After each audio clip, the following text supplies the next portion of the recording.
All right, everybody. We're back downtown in the studio. Dixie Doggers podcast coming to you. Large and in charge. Again and again. Mostly large. Just me. It's fat ass. That's what it is. That's the largeness. All right. Speaking of large, I wasn't going to say speaking of fat ass, but speaking of large, we got one of the larger than life guys himself.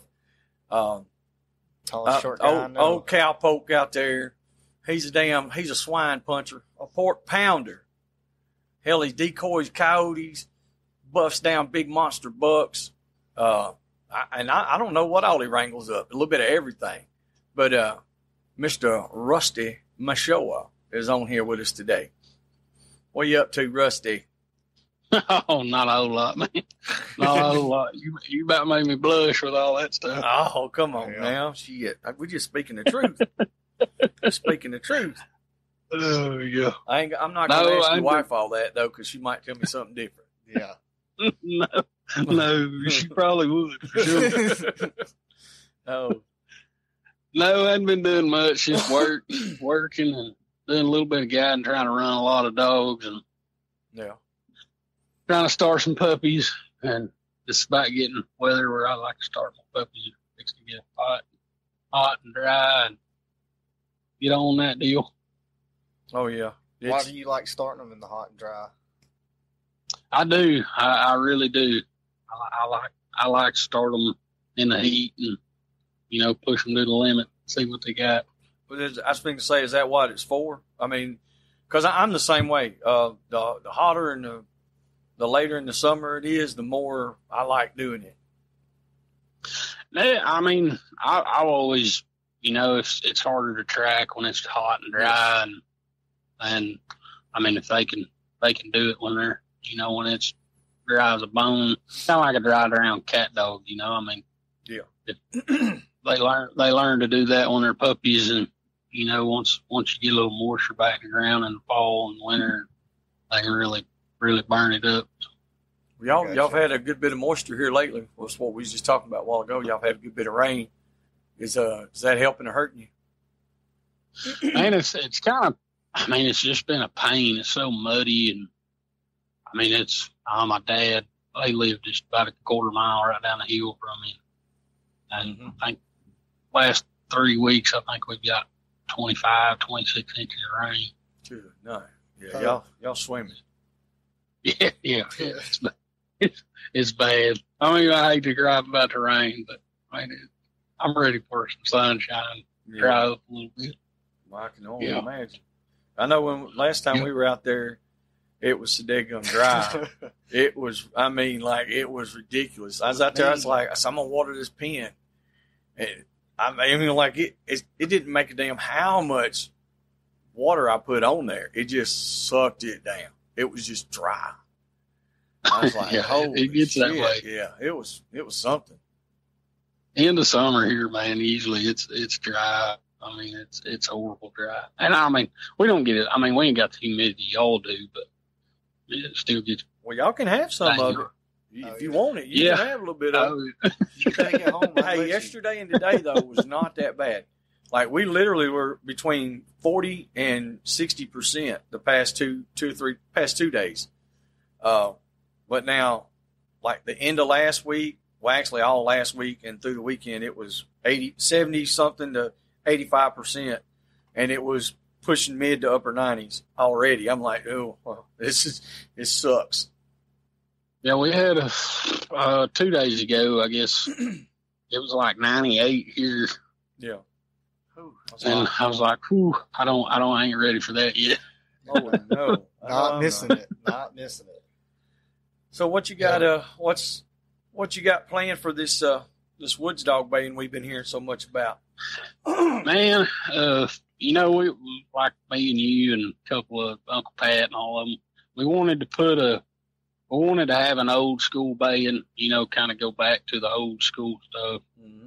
And just for the woods dogs. And it'll be a two-day bay. I'll run one dog on Saturday, 2 dogs on Saturday, and do the puppy and the old and young on Sunday.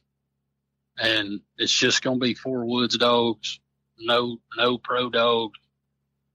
in order for a dog to qualify to run in it, they're going to have to. I mean, they can't have ever have won any money whatsoever in a bay pen. I don't mean a pro pen. I mean a pen. Period. Any pen, yeah. I mean any pen. Because on the East Coast, and I know in Texas, Oklahoma, and stuff, I don't know how often it is now, but I know there used to be a bunch of small bays, backyard bays, I guess you call them.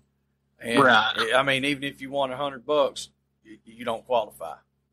Right. Yeah, I get you. And then we're still. I mean, we're going to take we're going to go back to the little old school on the rules on part of it. We're still working it out. It'll probably be out in a month or so.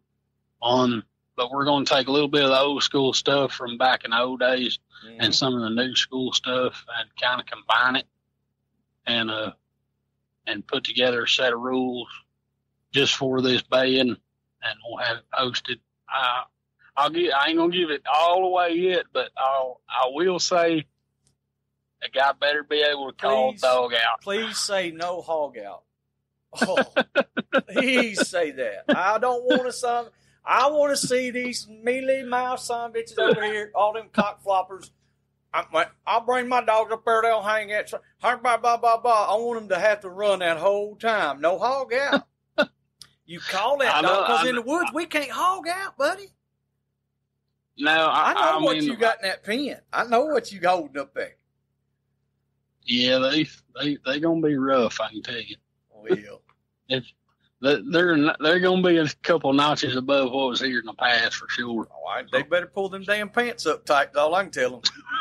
Yeah, they better not show up barefooted. I can tell you. Hell no, ain't no doubt. There was a couple of them that last batch. I said, man, I mean, they were some sure enough hogs. Well, all of them was good hogs. There was no bad hogs. Yeah. And the ones I liked, they didn't run from the dogs. They ran to the dogs. Oh, yeah. And they chased the dog and they chased your ass. You better get out the way.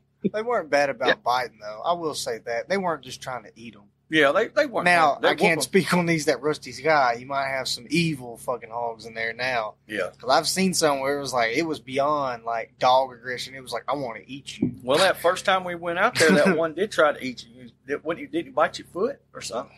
Well, we had issues. Well, I was not prepared for that moment. I was trying to film, and I had Hey Dudes on, and I had skint marks all over me. I'm glad we dubbed him because those skint marks would have been cuts. No, and we don't need no dubbed hogs. No. We don't need no dubbed hogs. Hell no. So if it was up to me, I'd leave them. I'd leave the teeth. I know. But we're gonna dub them. We'll dub them. I ain't gonna cut them plumb to the gums like I have in the past. I am gonna leave. I'm gonna leave them plenty. Yeah. I feel like you need a little bit so that dog still knows, like, hey, that hurts. Yeah. That's the biting in, and it's gonna hurt. But it ain't just gonna tear the dog up. Yeah. And so I'm gonna put together probably 30 for this deal, and I've got enough time, with it being in February. I'm gonna really go through and really pick the baddest of the bad, and that's the ones we're gonna run. I mean, if they stand on the wall, they ain't gonna make it here. They gotta go. Yeah. Is it still a 2-minute bay? Yeah, it's still gonna be a 2-minute bay. As Joey, we're still, like I said, we're still kind of in the beginning stages of it, but I'm pretty sure we're not gonna hog out it. It's gonna be, you're gonna have to call your dog out. I got you. Love them woods guys. The judges are gonna be woods hunters. I mean, they're gonna be old school woods guys, and it'll be a good time. It really will be. It's something new. It's gonna be a new spin on some stuff, and everybody's always wanted one, so here it is. That was the first thing, I guess, after me and you met. That's probably the first thing that you and I talked about. I was like, man, I wish we could do. And I know I'm not the only one. There's a bunch. Everybody does. But then, me and Carter, and I think me and Carter and Nate and Rodney, when we came out, we were really talking about it. And then you and I were talking about when we when I went over to Mississippi over at Reggie Little's, and we were talking about how they'd have a woods class, and so it was like kind of after everybody talked about it, I was like, man, I said, if we could really get this going, now here you go with it. So I mean, the last one done good. We had a great time. But I mean, there's growing pains with everything. You gotta learn how to make it work. Yeah, and this, a total woods deal is totally new compared to what it is now. I mean, I agree. I mean, it's gonna be some, there's gonna be some growing pains and stuff, but I think we'll get it figured out. I think you got enough time. There's enough people, and I mean, there's enough people that and that know you, that between everybody you can bounce ideas off each other and you can get something down pat pretty quick. Yeah. And something solid. Yeah. That's the main thing, is to have something solid. Oh yeah, absolutely. And like I said, we're gonna get all the rules together and stuff, and I'll put them on Facebook when we get them all done, and I'm gonna post them on a board out here in front of the pen, for everybody to see. And Uncle Pat put a video on there, if everybody likes it, fine, and if they don't come. Yeah, that's about it. That's the biggest thing, especially with doing anything new, is everybody's got something to add, and most of them don't know what you're talking about. This is going to be in first week of February, right? Yeah, it'll be the first week in February, and maybe it won't be 10,000 degrees during that time, and Nate won't have to cook no dash dogs. That's right. No dash dogs to hold you over, son.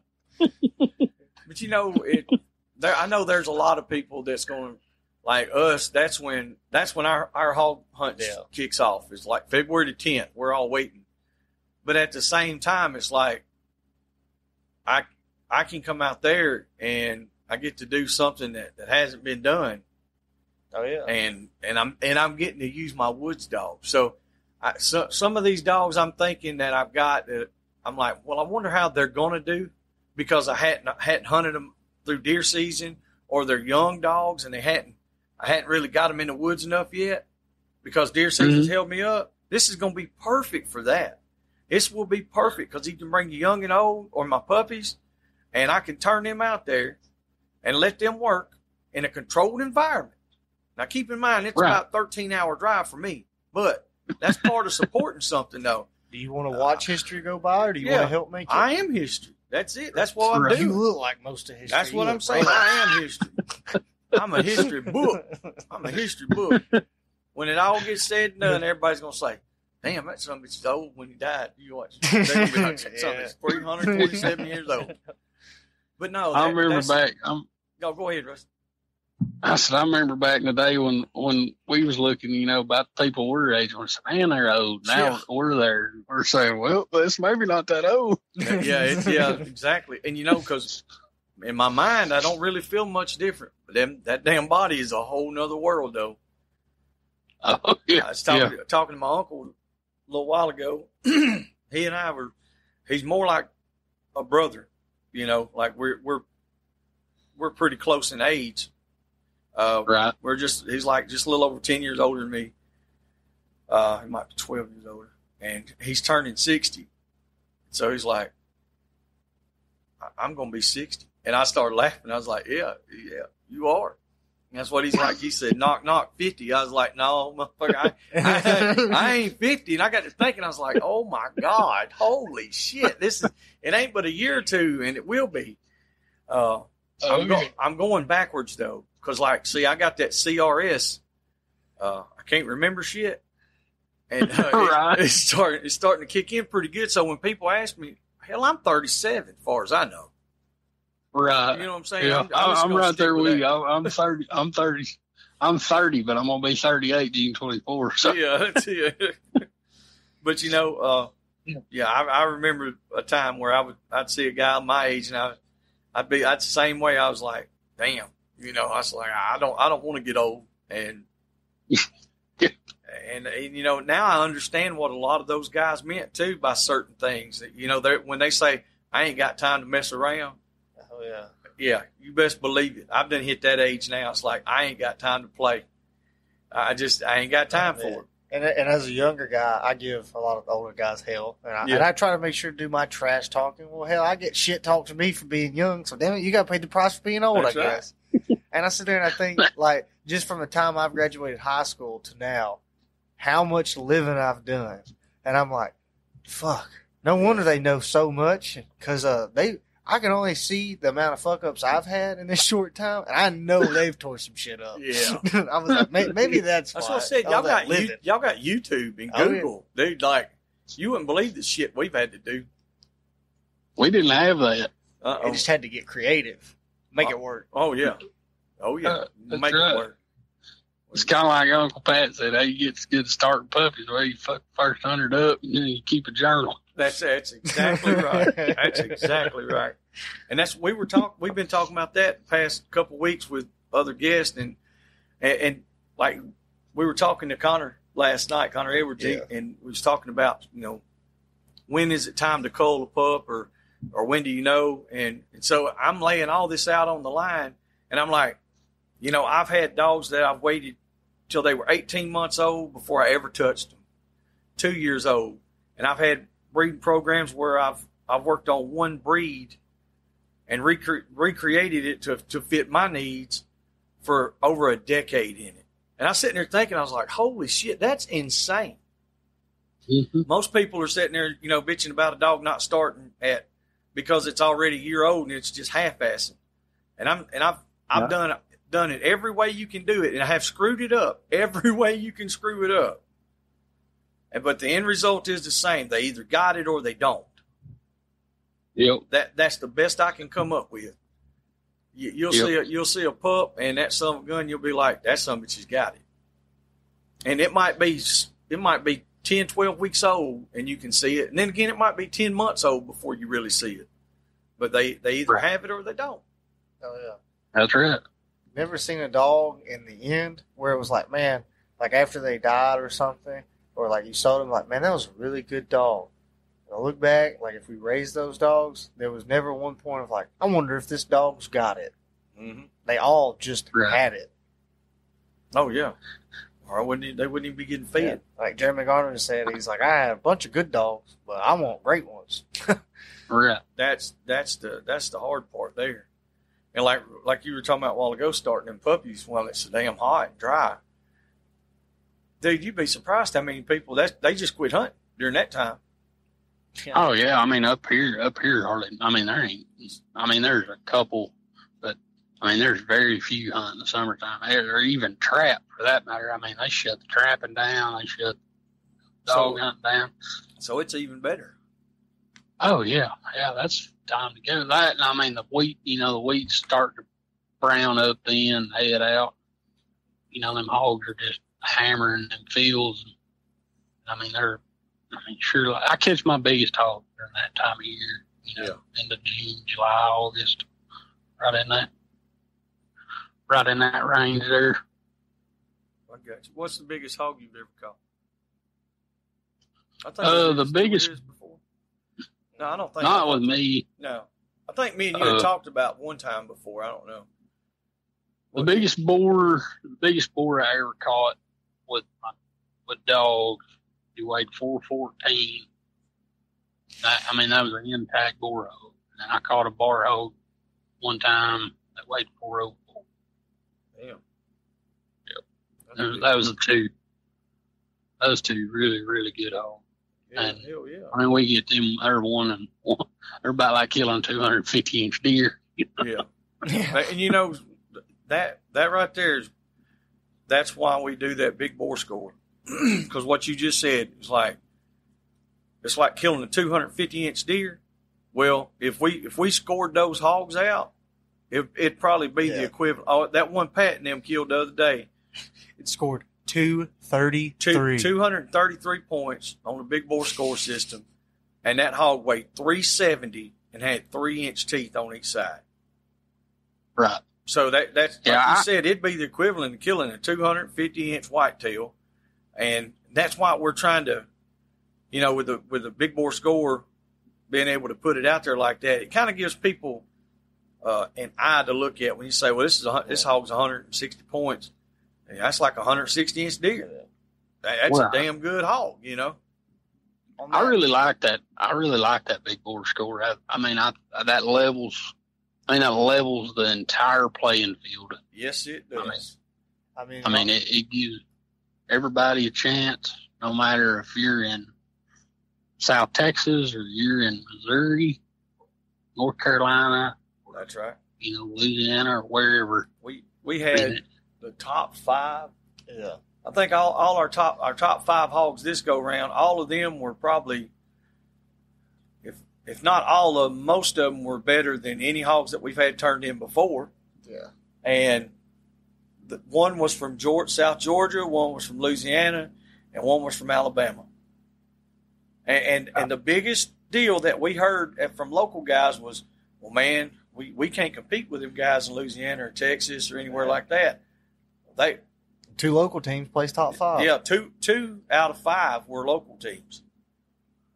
So It's like, why can't you? Using this score, it helps it because, like I said, we don't really have the teeth, but we'll have the body weight. And you'll get other places that'll have big teeth, but they don't have as big of a body. So, you know what I'm saying? It levels it all out. There's some of them guys in South Texas, they'll catch. Well, you caught that one that you caught with that damn GoPro footage you didn't get. Yeah. You know what I'm saying? You take hogs like that. I mean, yeah. They don't know how lucky they were that footage didn't get on there because that some gun was good. Yeah. Man, it was that deal started off bad for me. I mean, I really thought, and I did have some good hogs pegged pretty good, and I thought I'll be able to, in the first rattle out of the box, I caught he's a 187 pounder with 1.5 inches on both sides, and he liked to have wrecked everything I got. Yep. Dog killed. And he did put hurt on it. And all my good dogs were laid up, and it was Sunday. They're doing better. Okay. Yeah, they're doing better. I mean, like Ratchet, my good dog, he's fixing to be 12. He's losing a step, Yeah. And he got whacked pretty good, knocked a big hole in his chest, and Turbo dog of mine, he got cut pretty good in the flank, and so his guts back in. I mean, he was wrecked for stuff pretty good, cut my little bulldog up pretty good. That she's just a young bulldog, and I was really trying to get her on some hogs and cut her up pretty good, and kind of ended my shank bomb before it ever started. Yeah.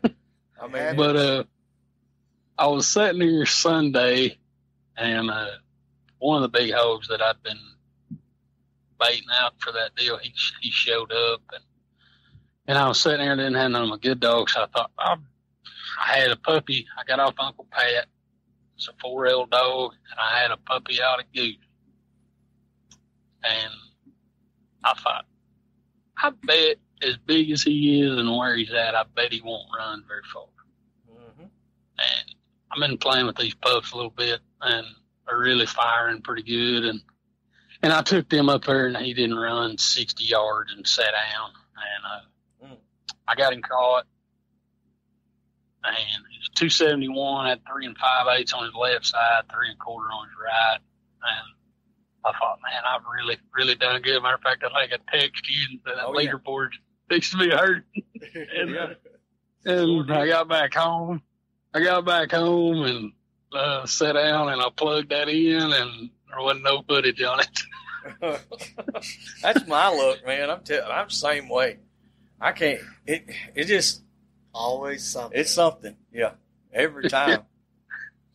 And I wanted to cry a little bit. I was like, man. Yeah. But I caught him with two puppies. You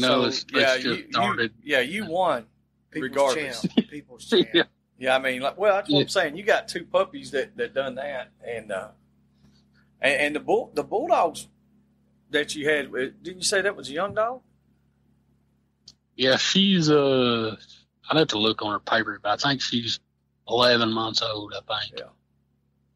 And she's, I've caught 30 probably with her. And I mean, she's really, really making a nice dog. She's little. I mean, she's not very big. I think she weighs 33 pounds, I think. But she's making a nice dog. So, And she's not one of them idiots that just hit 100-mile-an-hour. I mean, she's catching like a catch dog. You know, she comes kind of picture shot, comes in from the side, and she's doing really good. I've really been happy with her. that's what I like. I like one that'll take their time and just not put yourself in a bad spot if they can help it. You know. Right. Don't get me wrong. I've seen a lot of bulldogs go in there wide open and put on a show, buddy. I mean, put on a damn show. But at the same time, it's like, you know, there's dogs that catch, and then there's catch dogs. Right. Catch dogs. They live a lot longer and they don't get hurt as much. But now, like I said, there's some dogs that'll catch that'll put on a show.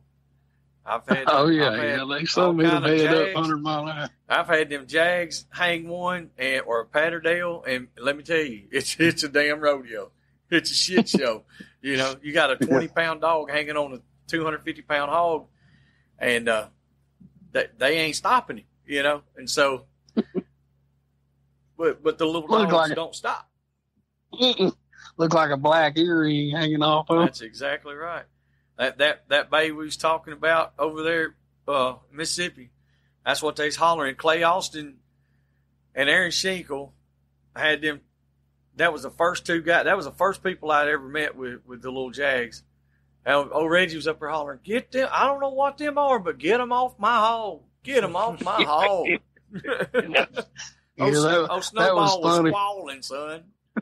Yeah, he was in a bind. Hey, and the combined weight of them dogs at that day might have been 25 pounds for both of them. They was puppies. Right, and that dog was big too. Yeah, that was a brute. Yeah, he was 4 plus, I think, at that time. I mean, he was big. Yeah, he was a big old rascal. But yeah, that being able to go take your pups and go out there and do that. Like I said, that had to ease the pain of the video part.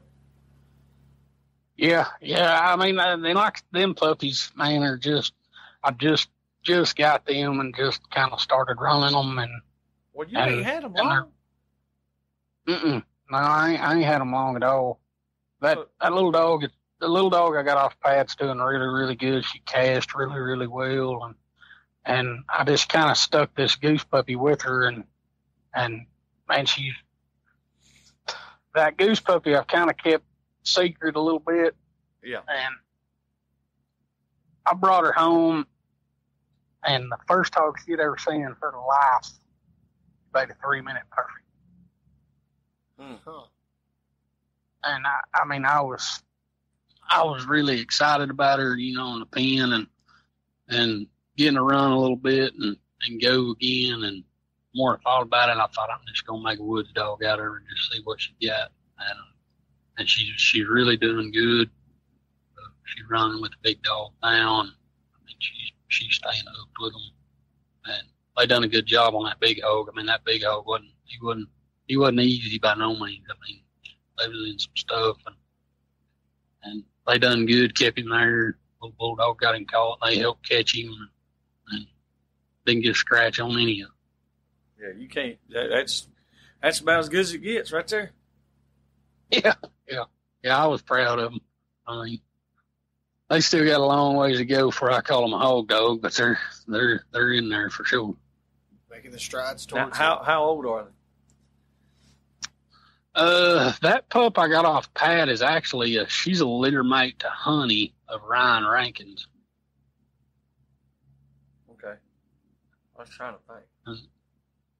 And then that little goose Goose puppy is 6 months, 7 months old, maybe 7. I think she's 7. I have to look back. Yeah, they ain't very old. I mean, that one puppy I got off Pat's older than that. I mean, the oldest one out of the 2. But I got you. and I've got two litters here now that they're just don't be telling babies. they're out of some good dogs. I'm really wanting them to hurry up and get big enough for them. I am too. Oh yeah, I am too. I'm gonna send a couple of them to Alabama. Oh, they come to Alabama. Yes, sir. Yeah, I'm gonna send a couple of them to Alabama. I'm gonna send a couple to y'all, and there's a friend of mine up the road. He's gonna get 1 or 2, and I'm gonna keep the rest of them. There you go. See what they got. These yellow dogs? Yeah. I don't even know what kind of dogs. Well, if they're from Rusty, they're yellow dogs. I know he's. You hear what Nate said? He's Are they yellow dogs? I was like 90% sure. He posted a Merle dog the other day, so I thought he might have had a change of heart. Yeah. That was a dog from Uncle Pat. Yeah. And no, the litter out of my ratchet dog is gonna be they'll be 5/8 blackmouth and 3/8 Catahoula, and then the other puppies will be full black. Yeah. Yeah, and they're not. I mean, them blackmouths catch like Walker dog or hound, whatever. Yeah, that's what I'm ready. Yeah, they're deep bottom dog too. I mean, they really cover some country. That dog, old Matt, he's got the bottom and he will stick with it. I mean, he's one of them. Like I said, he's either gonna finish it and you're gonna walk to the bay, or you're gonna have to go get him. Something, Yeah. But man, I don't know what the deal is. Like he just don't have the cast. That's the only downfall. But now if you're riding the edges of fields, agriculture, or just rigging, you can't beat him. I got a guy coming from Georgia Saturday gonna pick him up, and I thought you told me you was gonna send him to Georgia. Yeah, this guy right here, me and him we've been talking a good while, and he's got some young dogs, and they're finding hogs, but they're not finishing the race. You know what I mean? If they get out there and they'll stay, the other night he called me. I told him, I said, well, call me when they get him bayed. And he told me, and it was like 2.5, 3 hours they stuck with him, but they got shook. They were in a swamp. He's like, and I was like, man, you need a older dog that can just lead them just for a little while. If they're already running it that hard, I said, I don't think it'll take very much. And so we're gonna let him go out there and see what's happening. I got him. I'm looking at a picture. This one ugly guy right here and some pretty blackmouth puppies. I think, that's Rusty. That's that one Rusty sent me. Yeah. I was gonna show you, Nate. Check them little dudes out. Yeah, pretty puppies, not so good, not so good on my part. That's that 30-year-old right there holding them puppies. Tallest short guy I know. That's right. Yeah, short and fat and out of shape. Hey, listen, don't be talking about me like that. But that's and I did, but I had fun on the Shankathon deal. I hunted it pretty much by myself, and it was fun. I'm ready to do it again. I'm hiring a cameraman next time. I flew the GoPro away after that night. Man, I'd like to get some camera guys, basically recruit some people that be like, hey, you want to go film hunts for the Shankathon, you go tag along with these people, they'll pay you or something like that. I don't know. I have to do some more networking. It's hard to find camera people all across the country. I think in the next few years that thing will be huge, We had a great response this go round, no doubt. And the videos, everybody paid attention. I don't think we had any real bad. There were some that just came through odd. They need a little work on certain things, but at the same time, though, like I said, like we were talking about, they're still growing pains. You still got to learn. But overall, like when they sent us the video, they had their date and their time stamp on it. We seen them handle the hog. If they needed to move a hog, they called us and said, hey, we want to move the hog or weigh it at the house. We tell them what to do. We made them mark the hog, and you know what I'm saying. So it all worked out. Like there's one guy, he called me, dude. It's probably 2:30, 3 o'clock in the morning. His dog got wrecked pretty bad, and he thought it was a lot worse than what it was. And so I kind of walked him through some stuff with it, and man, the next evening that guy called me. He texted me about 20 times. He was like, man, I can't believe you answered the phone. And he said, man, I'm sorry. I didn't even really know what to do. He said, but I just didn't want to lose my dog.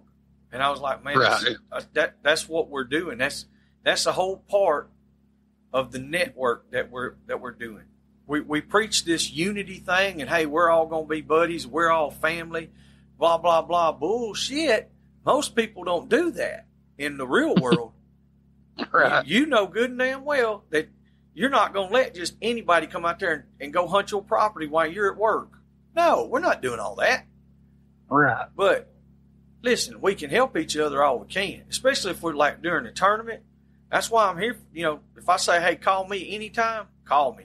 And chances are, if it's during the tournament, especially if it's after hours, I'll answer the phone. But not like during the day. Most of the time you shoot me a text or something like that. Right. But all in all, like I said, overall we had a really good event. I mean, I was well pleased with it. We're gonna have our awards this Saturday. We're gonna have a little get together here at the shop, and we'll cook and release the dates for the next one as well. Yep, and hang out. And then we're gonna release the dates because we're gonna go ahead and do another one here in just a couple months, 2 or 3 months or so. There you go. Yeah, make sure it's in the hot part of the summer. Yes, that's what we're going to do. Don't you worry. And I think there's another guy I've got wind that he's wanting to put on like an iron dog hunt, a virtual style hunt. And I hope he does because I'm going to show him what that's about. I get to hunt that. See, I don't get to hunt none of these. Right.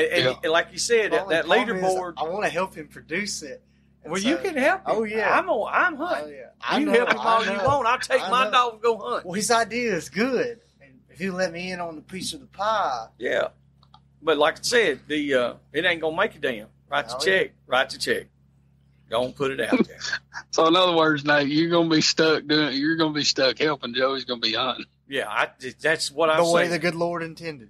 That's exactly right. Hey, I told him that the only tournament we've hunted in a couple of years, I said, I'm going to win everything. If he couldn't hunt worth the fuck, I'd say it. But, I mean, he taught me everything I know, so I can't talk shit. I told them guys, I said, hey, we're going to actually get to hunt it. And they were like, oh, so you're actually going to. I was like, look, like, the team I'm going to put together, their dogs are way better than any shit that I'm toting around. You know what I'm saying? So it's like, you're screwed. Oh, yeah. And we won every single thing except the overall weight. And honestly, I don't see how we didn't. Like the hogs that we turned in, when we went up there and weighed them, you talking about an utter shock. Like, I was like, what? Because we had hogs that I've sent pictures to a bunch of people. I was like, what do you tell me what you think these hogs weigh. Everybody's like, 225 to 275, blah, blah, blah, and all that. They wouldn't have one of them that busted but 185 pounds. All the rest of them was under that. Did you have to gut them? No. No.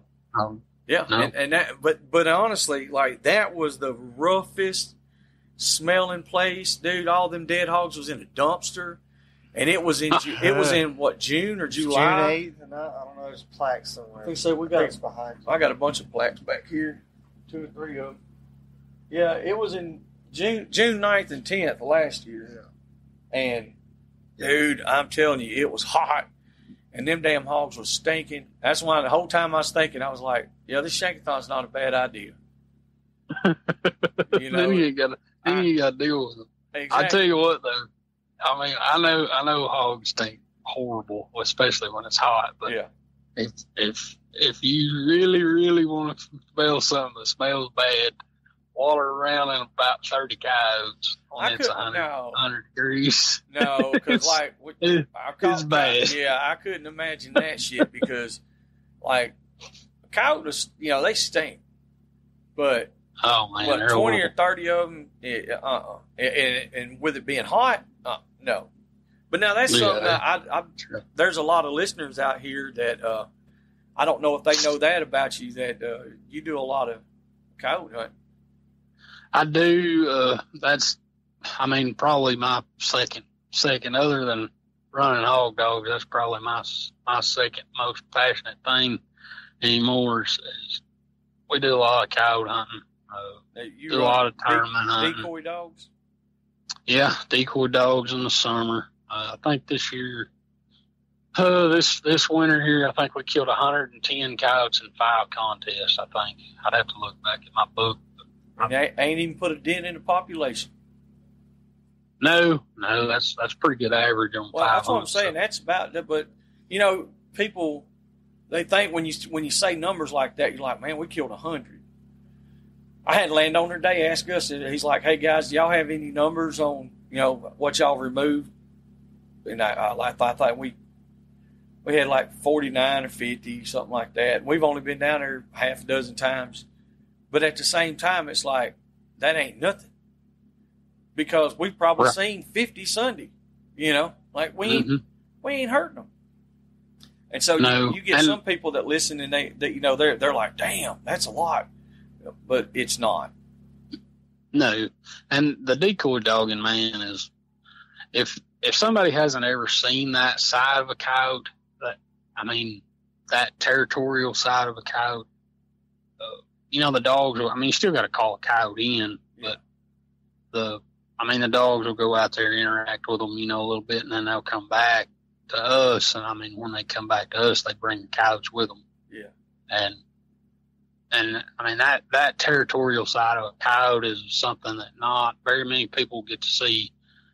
And me and you can sit there, me and you and Nate can sit here like we're talking right now, and there'll be a coyote 10 yards in front of us screaming in our face, and they won't have a care in the world. All they're worried about is that dog.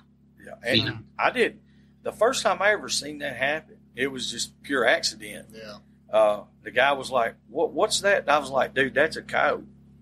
He said, "What's he doing?" I said, "He's chasing your dog." And then his dog would run back to the coyote, and the coyote would, play like he was playing with the dog. And then he would chase the dog, and the dog was coming back toward us. I was like, he's decoying that coyote. He was like, well, I don't know how to do none of that. I said, well, you don't have to. He does. He already got it down pat. Look here. And it was a jag. And this dog had never been around a coyote at all, but he literally decoyed that thing from a half mile all the way back up. Like, we could have popped him and just moved on, but I was too busy watching it. And then, like you said, the territorial side of them, I've been in certain situations to where, like, you can make 2 or 3 different whoops or noises, and they're coming to you. Yeah, I didn't realize that they were that wild, that crazy with it. Man, I've had them knock my gun off of sticks. Shit. Several years, 8 years ago. Yeah, 8, I guess that's 10 years now. Time got away from it. But a good friend of mine and ours, me and Aaron Evans hunt together a lot. And Kelly Jackson, he's a field staff for Prox Pro, and he had some decoy dogs, and I'd heard about it, and I, just being a dog man, it kind of, in general, it kind of always intrigued me a little bit on how that worked. And I got to contest hunting with Aaron and Kelly and got to going with them in the summer, that first summer. And I was like, man, I ain't never seen anything like this. It's pretty cool. And, but I've been really lucky to be around some really good decoy dogs. A friend of mine, Aaron Evans, probably got some of the top decoy dogs in the world. Another friend of mine that runs Wyoming Predator hunts Colton Gillum. He's got a dog named Ryder that's out of this world. And it's a neat thing.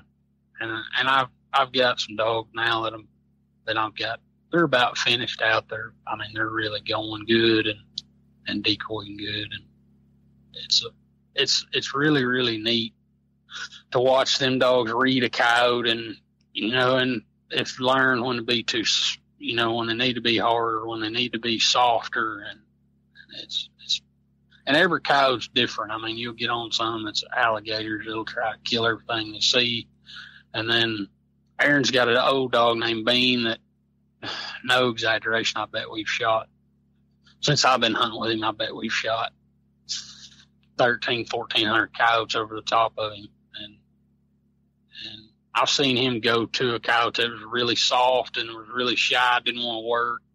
And I mean, he'll go out there 100 yards and just lay down on his belly. And that coyote will come up there, start easing to him. Bean will crawl to him a little bit, and and he'll start easing back, stay low to the ground, and I mean they'll put them right in your lap. Wow. And the decoy deal. I mean, if you call 5 coyotes, 9 times out of 10 you're gonna kill all 5 of them. We'll be back after a quick break. We would like to interrupt this episode to take a moment to thank our sponsors and friends of Dixie Doggers Podcast. Southern Cross Cut Gear, Boars and Broads, Hardcore Hog Dogs and Cut Gear, Showtime Premium Pet Food, Animal Housing Solutions, Tuskers Magazine, American Doghorn Association, 4L Kennels, Hogbang.com, The Boar's Nest, Crockett Taxidermy, Mud Creek Hog Baying. A big shout out to all those people and companies who help make us who we are. Thank y'all. That's pretty wild there. It is. It's nothing for us in the summertime to go. I mean, we'll go hunt till 10 o'clock, till 12, 15, a lot of times. Damn. Man. So it's like you said, summertime's the best time? Summertime is the best time. That's when the coyotes, the coyotes are denning usually. They have their puppies in, into April, May, and then puppies are really, they're really young. Well, it gets into June. The June to end of June, first part of July there, they'll kick them puppies out. And then puppies are still young enough, they got to rely on them older coyotes, to take care of them, but they're out of the den away from them. And man, when that time's right, them coyotes get really, really mean and really, really territorial. And it makes for some awesome footage. Yeah, that's when I'll be coming out there then. Yeah, it's fun. I want to watch that. It's. I mean, I'm a big hog dog man, but man, it gets in your blood. That decoy stuff does. It's hard. It's hard to beat. You get one close enough, I can hit it with a recurve. Man, I've had them you could have killed with a slingshot. Not me. I can't shoot with a slingshot. I got a blow dart, but one of them blow guns. I'll send you some videos. I mean, I've literally had them where you can reach down and touch them. And I will grab a 3 foot, 4 foot, and they don't care. I mean, they don't care about you being there. I mean, we'll be sitting. It's not you don't camo up. You don't. I mean, we'll be sitting there in khaki pants and a t-shirt on a dove stool. They got something else on their mind. They got that the dog is keeping them occupied. All they know, I mean, they look at that like there's another canine in my area and I want him out of here. Yeah. I mean, that's what they see that dog as. And a lot of times you'll see like somebody, walking a dog in a park or, and a coyote come up to them, and they think, oh, this coyote tried to eat my dog. Or, if somebody's hog hunting and they hear a coyote in there baying with them dogs, that's usually 9 times out of 10, that's in, from May to July. Most of the time in that deep that denning season where they're in that territorial state, I mean, that right now, if a coyote hears a dog barking, 9 times out of 10, they're going to go to it. They may not go way, wad up in the middle of it, but I mean, they'll go check it out just because they think it's another coyote, and it's in his area, And what kind of dogs are you using for this? Is there specific breeds that are better than the others? Not say for, I mean, there's good decoy dogs in all breeds, but I mean, what we've found work the best that they're a Jag mountain cur cross, and that's about the right. I mean, they're not super big dogs and they're not tiny either. They're around 35, 40 pounds. Yeah. And I mean, you can get a dog that's too big. I mean, for here, it seems like, if you have a 50, 60 pound blackmouth or, a Catahoula or whatever, it seems like them coyotes are real shy about that, that size of type of dog where like that little 35, 40 pound, mixed up dog. I mean, they don't seem to shy from them as much. Because that's more the size of a coyote there, right? Right. Yeah. It's small. I mean, they're right in there pretty close. Coyotes our average coyote, and here our average coyote's about 35 pounds. I mean, male coyote, females are around 30, 29, 28, 29, 30. We have some big coyotes in this area here. I mean, we don't kill, no super giant ones like they do in East Texas. Holds some big coyotes, but there's not as many coyotes as we have here. But we kill a lot of 40s. Still a big animal. Yeah, that's still. See, we have a lot. Like we have a big population, but most everything. Yeah, it's so thick, and that's like with the coons and stuff that we have here. They're all small compared to what the Midwest and especially, I guess, the Northwest would be. Some of their coons are a real big coon here is going to be 15 to 20 pounds. If you hit 20 pounds, that's a monster.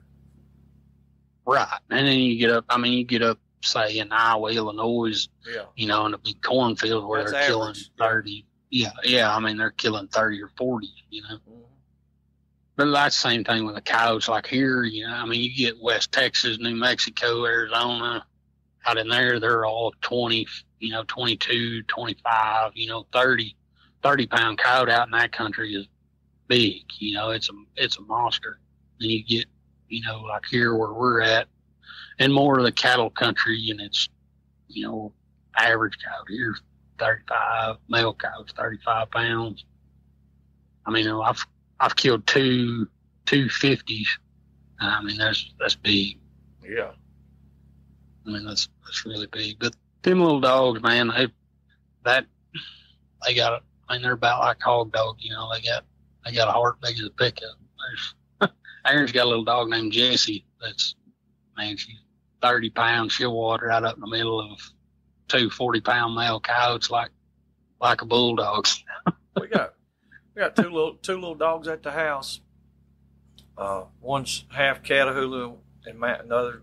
See, half Catahoula and mountain cur, and the other one is Boykin and mountain cur. And they both are 30 to 35 pounds. And bobtailed, fast little old dogs. I was thinking today, when the way they were running and just moving, I said they would probably be good for something like that. Yeah. Right. Because if there's another dog out in the yard, that's what they want to do. They just want to go to it. It's like they're naturally doing it. Yeah. They're pretty wild. I might have to bring them out there and see what they'll do. Never know. Oh, yeah. If they don't, we'll call them. I'm telling the truth.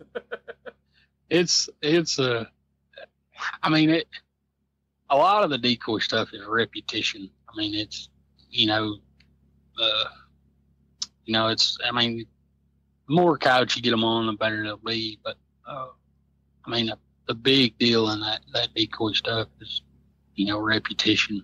going out, coming back, going out, coming back, you know. Mm-hmm. Use a beat collar a lot on a decoy dog when they're young.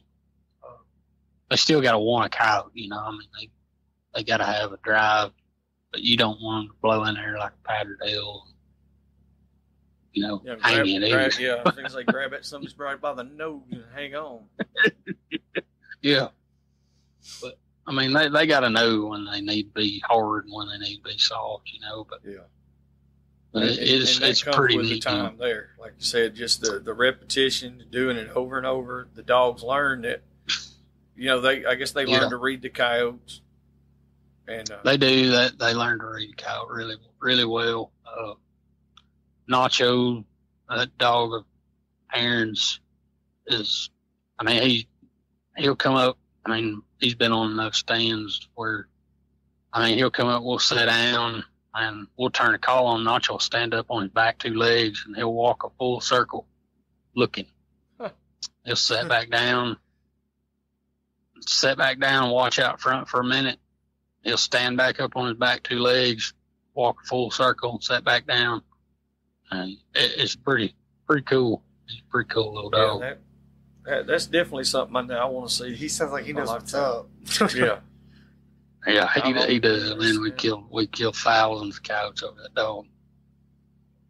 And I mean, they're more your style, you know, back to the terrier, the terrier style dogs.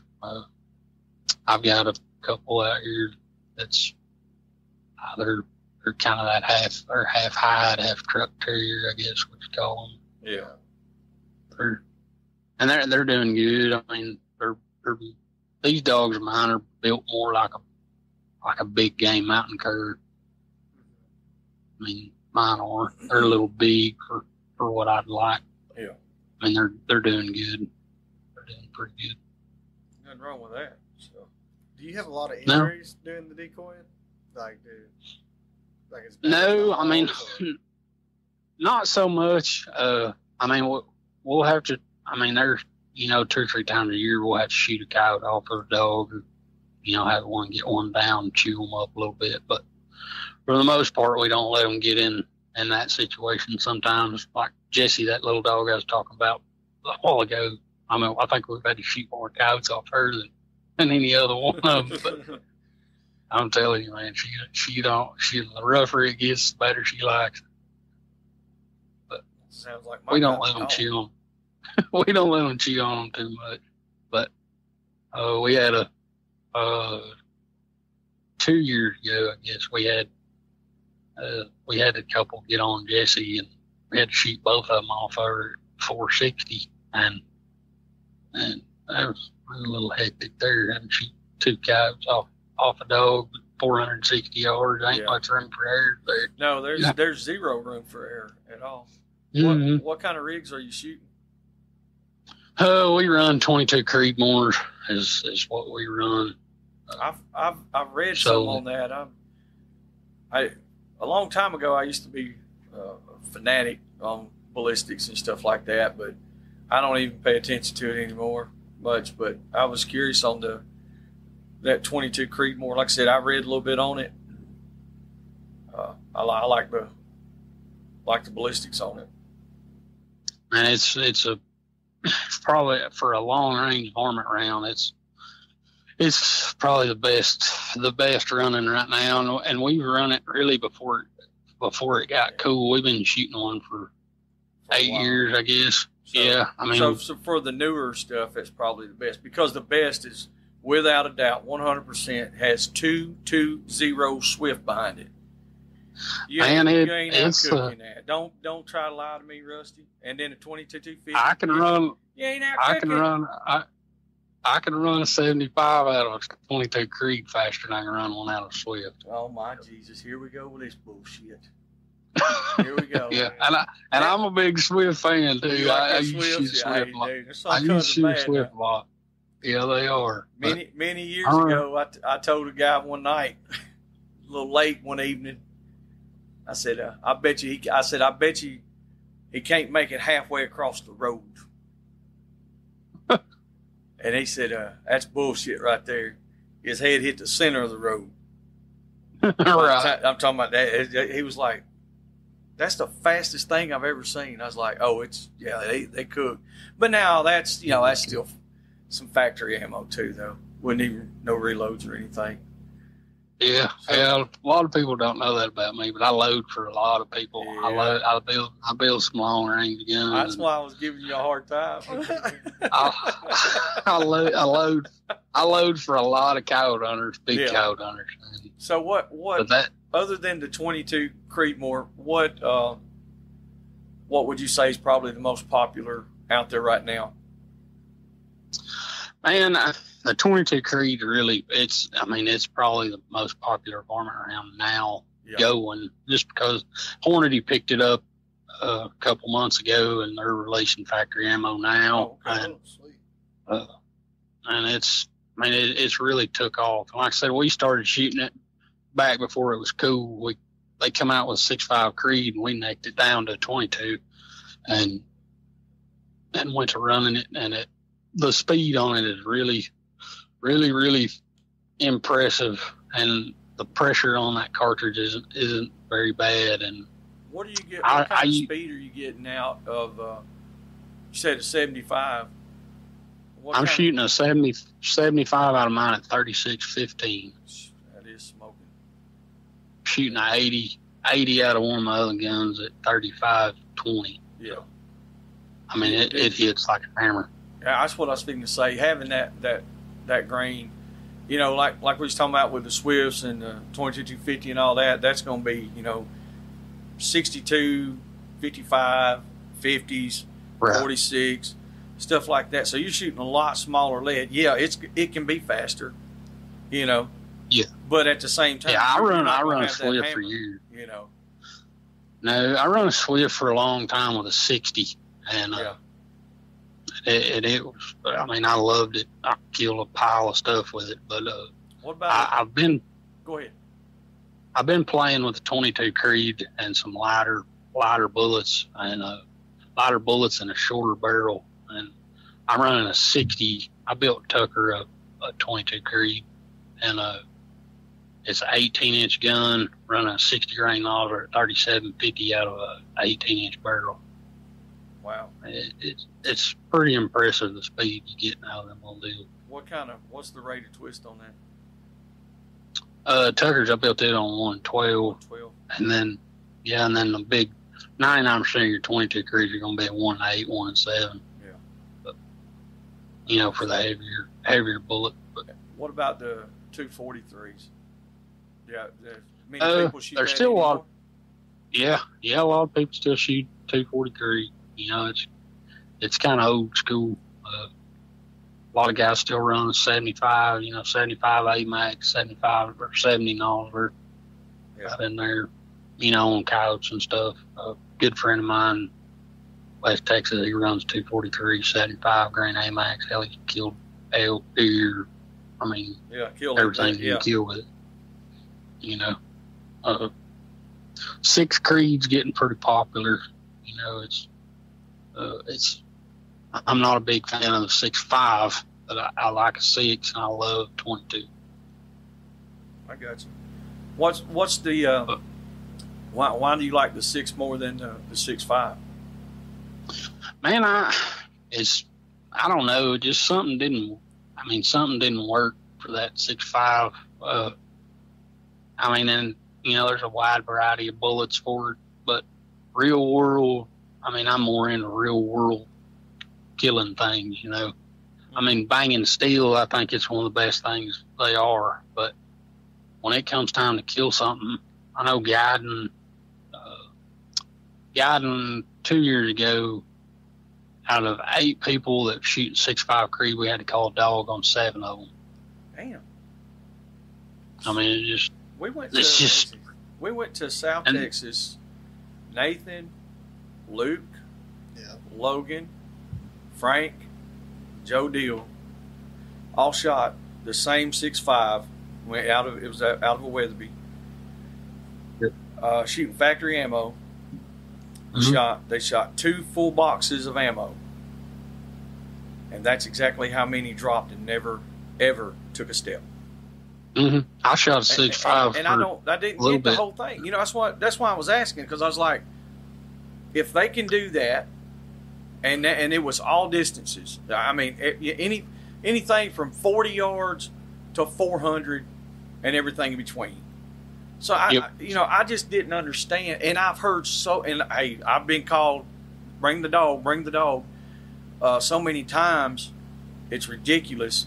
But like I said, it just got to where you would hear how bad the 6'5" was performing, and I didn't know. Like I said, for me, I don't care, honestly. It's like, but what would make it do that?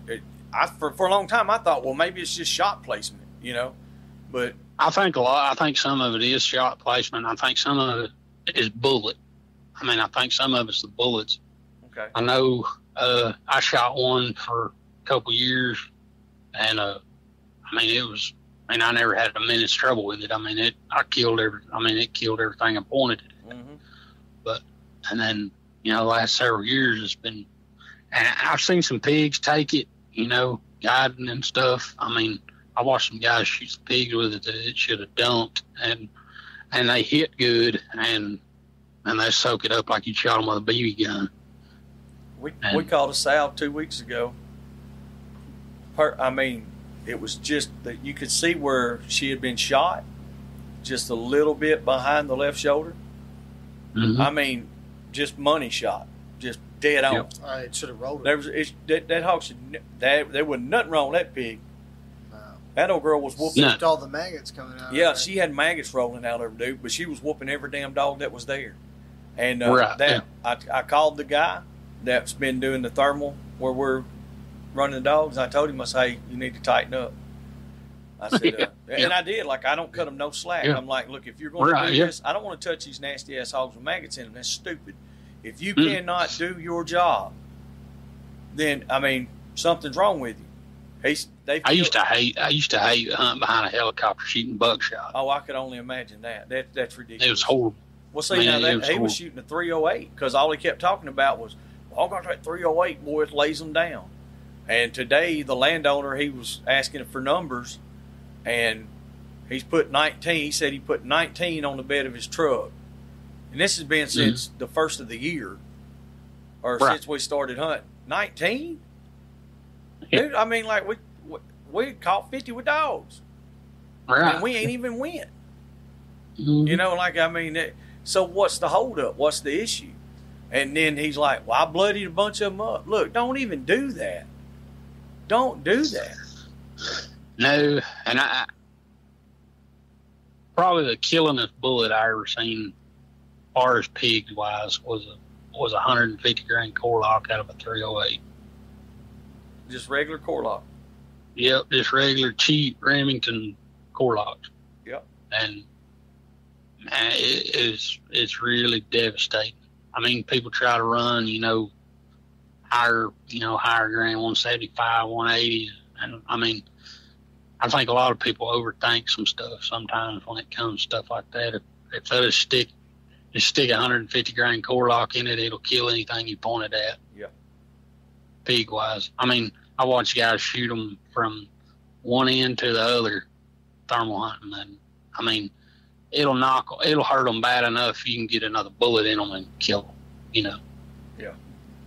And I think but I like we were just talking about earlier, we don't have a lot of big open areas. Yeah. And so a lot of times, like I said, I'm going to give them a hard time regardless. Oh, absolutely. But at the same we got to win sometime. Yeah, but at the same time, it's like, I get it too, because like if there's a group of them, they're cutting down on them. And yourself from doing this stuff, if there's 30 hogs out there and you've got 5 people with AR style rifles and they all cut down on them, you're probably going to kill 3 or 4. 4 or 5. 3 to 4 average. Yeah, because now every now and then you'll get a Clint Eastwood out there that'll put it down. Oh yeah, I've been on nights where we killed 105, and I've been on nights where we shot into 200 and killed 2. You know what I mean? Oh yeah. And that's part of it. Yeah, and we like here. It's still a new thing. It's very new here still, even though it's been going on for a couple of years. But we've had, I couldn't tell you how many times. Well, me and all my buddies are gonna come up there, and we'll all get together, and we'll all line up. And we'll just I'm like, look, it's a 20-acre field. Y'all gonna if the first volley, if anybody misses, it's done. Whatever after you pull the first trigger, that's what you're going to shoot. Everything goes to shit after that first bullet goes off. Exactly. So we showed them what the country boy style was. I took my brother-in-law. I said, okay, so I'm guiding, and we're easing up through there, and there's a whole wad of them. I was like, okay, Joe Dill's got shooting a 12 gauge with 2 3/4 inch #1 buckshot, and we slip in there close enough to the pigs. They open up with the rifles. Every hog that we had 2 to 3 pellets in it. They didn't hit a damn one. Right. And you talking about feeling sad? Those two guys literally were. That one old boy was real bad off. He was sad about it because he's a military sniper, active at the time, and he was like, I don't know what went wrong. I'm like, well, it's a different deal. It's a different thing. You know? I was like, it's a totally different thing. And he was like, I know I had to hit one of them. I was like, well, here's the ones that's laid over here dead. There's no 450 Bushmaster holes in them. There's no cannonball holes in them. Right. Man, I tell you what's scary, and this is scary. 9 out of 10 that I take that's in some sort of military is exactly the same. Yeah. I mean, I took some SEALs and stuff that sure enough shoot. Took some guys from the British Special Forces one time. That was really, really good on the gun. But I'd probably say 8 out of 10 of them that's in the Army, they can't shoot. It's spray and pray pretty much.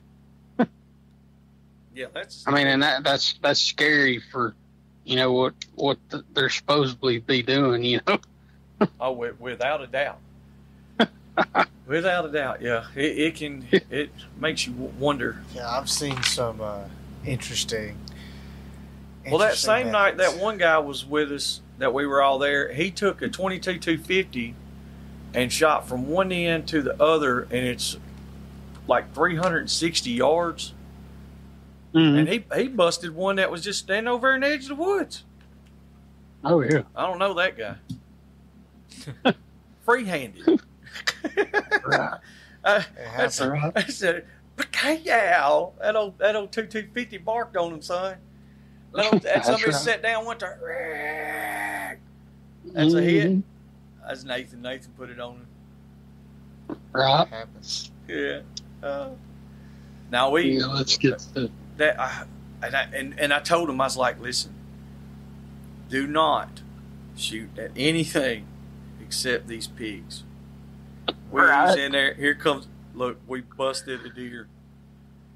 That thing was laid down and jumped up 30 yards in front of us. Boom, boom, boom. I was like, no, don't. And he looked, and like, you could tell it was bothering him. But he didn't hit it. Like, he did not hit it. But you could tell it was bothering him. And I kind of felt bad, and I talked with him for a little while after that. And I don't think it was so much as, I don't think it's that he couldn't shoot. Because, like, the man told me, he's like, the last time when he turned that thermal on, you could just see he became a different individual. I asked him, was he okay? Oh, yeah. He said, well, the last time I done this, I was shooting people. Right. And so that's what I asked him. I said, you okay? You good? He was like, yeah. He said, I'm all right. And so I don't know if it was just too much for him right there at that one time. And then once we settled down and settled in, everything went better.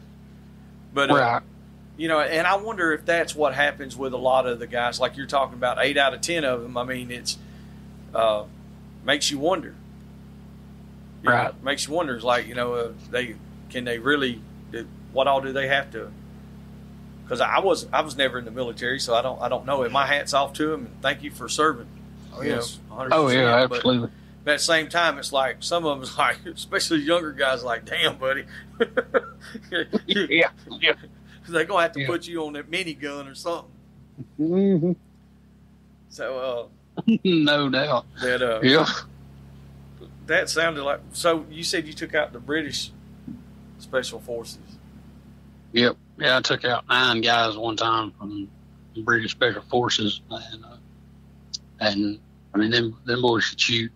I mean, I don't like to brag, but I mean I can shoot a long gun pretty good, and them boys could really shoot.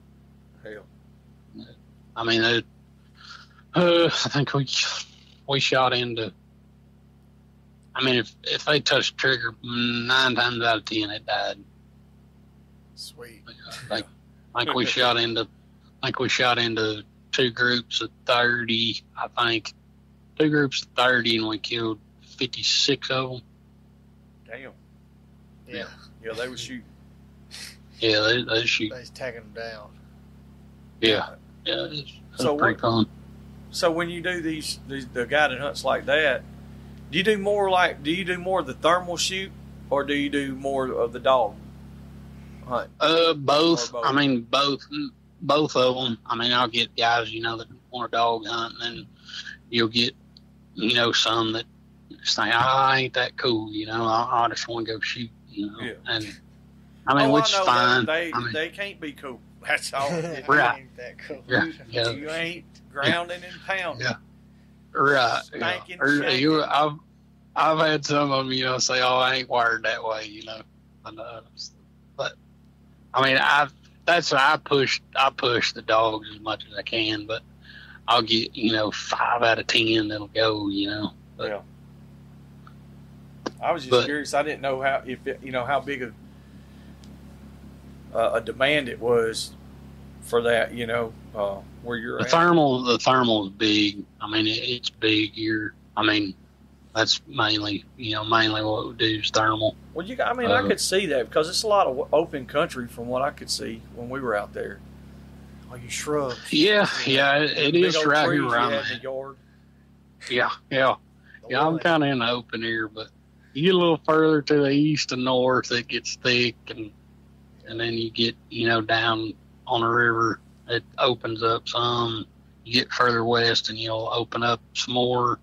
Look more like West Texas out there, a lot of mesquite, cactus, and then you get an hour and a half west and get into big cornfields and milo fields. Yeah, that's what I like. Get around that big agriculture and get in there and get old big boy out and drag his ass out. Man, I've caught some shoats over there, and I mean, still had their shoat teeth that weighed 180, 185. Yeah. I mean, they're just mud ball fat, They can't even hardly run. That's my kind of Tim pigs. That's the ones I need. Ones I can see from the road and that can't run very fast. And I guarantee you, they're probably still going to screw it up. Oh, yeah. Oh, shit. We did that the other day. We seen them from the road, and they was little pigs and they ran pretty fast, but they smoked us. Dogs are I like it over there. Them pigs over there, man, don't have no air. I mean, they don't. You can blow the lungs out of them quick, Hell yeah. But I mean, it may be 3 miles to a draw from where they're at, And a lot of times, them pigs bay up the portage. Hell. That makes it even better. Yeah. And so, I mean, like I said, you get dogs. Now, on your dogs, in that area, I'm not going to say your personal dog, but just dogs in that area. And I know this is a wide question here, but what would you say would be the most common style of dog? Like, would it be like riding a hood or riding a box? Yep. Is that what it be? That country's set up more rig. Yeah. Than anywhere. That's what I A lot figured. of rig hunters over there. Yeah, that's what I was thinking. It would, the way it sounded anyway, because I hadn't got to come out there and hunt yet. Not like, but definitely want to go. I'm gonna tell you though, you get in that, like I heard Pat talk about, Jake and Ricky Campbell down there in that tall corn. I'm telling you, you get in that 9 foot tall, 8 foot tall, 9 foot tall corn, it's rough. Oh, we know. Yeah, we get it. It's rough. It's rough. You can't breathe, and No. And listen, if my farmers are listening to this, the guys that I personally know, and y'all know who you are, y'all need to spray for them morning glories. Because listen, holy shit, we wade off in there, and next thing you know, it looks like a little shop of horrors. Well, half the population don't even remember what that is. But like all these vines are overtaking you, and the next thing you know, you're on the ground. Little Shop of Horrors. It was a movie about a fucking like a man-eating plant. I thought you said a Lou Shop Lavar, and I was like, I don't even know what words you're saying right now. What's it? What's coming? I was wondering the same thing, man. I was wondering the same thing, Nate. Damn voodoo curse on him. Y'all don't speak French. What the hell's wrong with y'all? Y'all don't remember that movie? Rusty, you're old as shit. Do you not remember that movie? Fella, I'm from Mud Creek, Oklahoma. I don't even know what words you're saying. Fella, I'm from Lex, Arkansas. I don't know where the hell Mud Creek's at. I've been there twice and still don't know where the hell it's at. Yeah.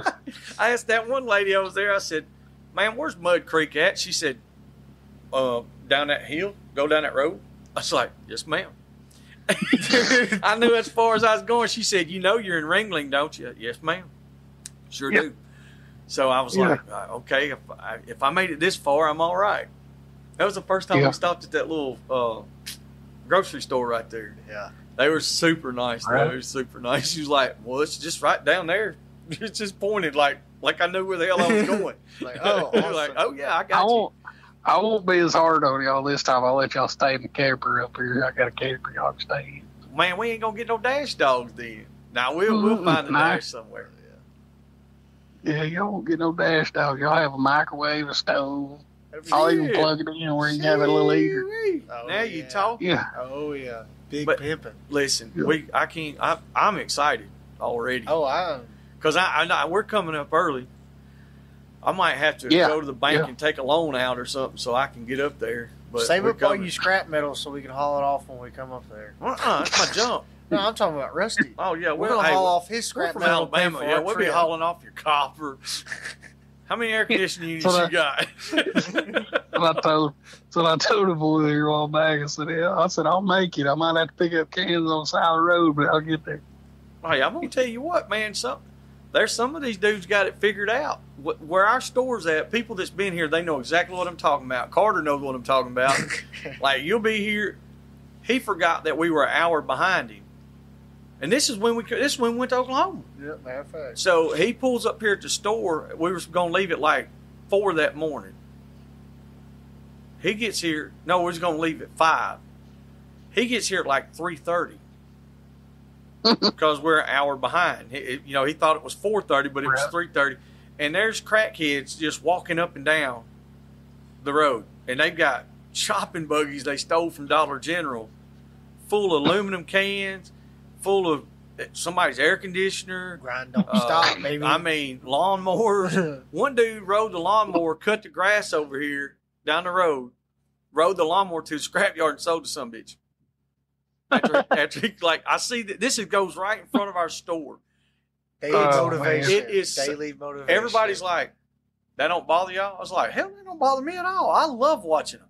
I saw him one time. I got that hustle. Dude, them some bitches, if they would apply themselves 1/10 of that in the real world. Oh, yeah, they'd make it. Oh, they would be they would be They'd be millionaire. Yes. Yeah. They haul so much junk and scrap. It's ridiculous. It's the same way here. Like, I got a pile of junk in my house. Behind my house, it's just scrap metal. And I throw it over in one pile. And usually about once a year, we'll have to haul it off because I do construction. And then Right. So it's like we always got we're tearing stuff out and doing all that. And I'm telling you, the first part of this year, a couple months ago, we started hauling junk off. I made more hauling junk off than I did working. I was like, damn, Right. hey, this ain't a bad deal. But anyway, so I'm excited about this Woods Dog deal. And now I'm kind of torn because I want to come out and do the coyote decoy deal. That would be fun as well. It's fun. We'll get y'all out here one of these days to do that for sure. It is. It's a trip. Yeah, But I knew y'all was gonna come up about the beginning of that week there. I'm gonna take off on vacation that week. So we'll go hunting, catch some pigs. That'll be good time. Pigs usually move pretty good right in there too. Won't be so dead gum You get to hot. run 'em. Do you have to have a hunt license for hog in Oklahoma? You gotta. No, you don't. Like if you're night hunting, like if you're thermal hunting, you gotta buy. It's free. You just gotta get on there and get it. We're cool, Rusty. Remember Yeah, that. Well, I know, but I know that, but I was just saying, like a lot of thermal hunters now, they've got a deal where, like, if we're going to thermal hunt, they gotta get online and there's a deal they gotta go in and fill out. Yes, And you gotta fill out what county you're hunting in, so on and so forth. Hey, It's free. It don't cost nothing. I think we got to buy. It's like a $15 It's $15 license here or permit, whatever, for the year. And Right. it goes from the end of, or 30 minutes after deer season goes out till when it comes back in. till deer season comes back in. Or So 30 minutes before. and now like we that. can't run damn dogs until. I mean, you can.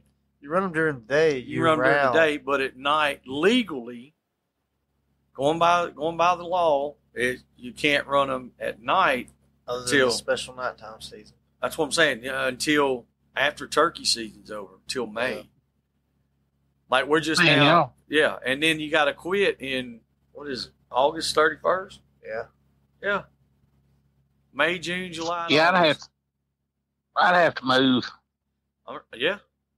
I mean, that's where I'm at. But like, and we try to do everything legal 100%. But man, it's tough. I ain't gonna lie, it's tough. Oh yeah. We don't have. We're very limited on any public land that we can hunt without trying to skirt around and be right on the edge of breaking the law. You know, Go through here, there, and yonder. yeah. Yeah. And the thing, like, some of these WMAs, when I say there's hogs there, if you go run a squirrel dog, you're going to knock out 20 head of squirrel, and you're going to knock out 10 head of hogs on your squirrel hunt. And that's without hog dogs. That's how thick it is. They switched. They shut down some of the WMAs here. You can't even shoot them no more. That's crazy. Huh. But they're shooting them with a chopper, Yeah. supposedly. Yeah, I was thinking to say, I've been told several different outlooks on that. I was told by one of the guys the first time that they done it. This was it's been quite a few years ago. I'd have to honestly look back and see.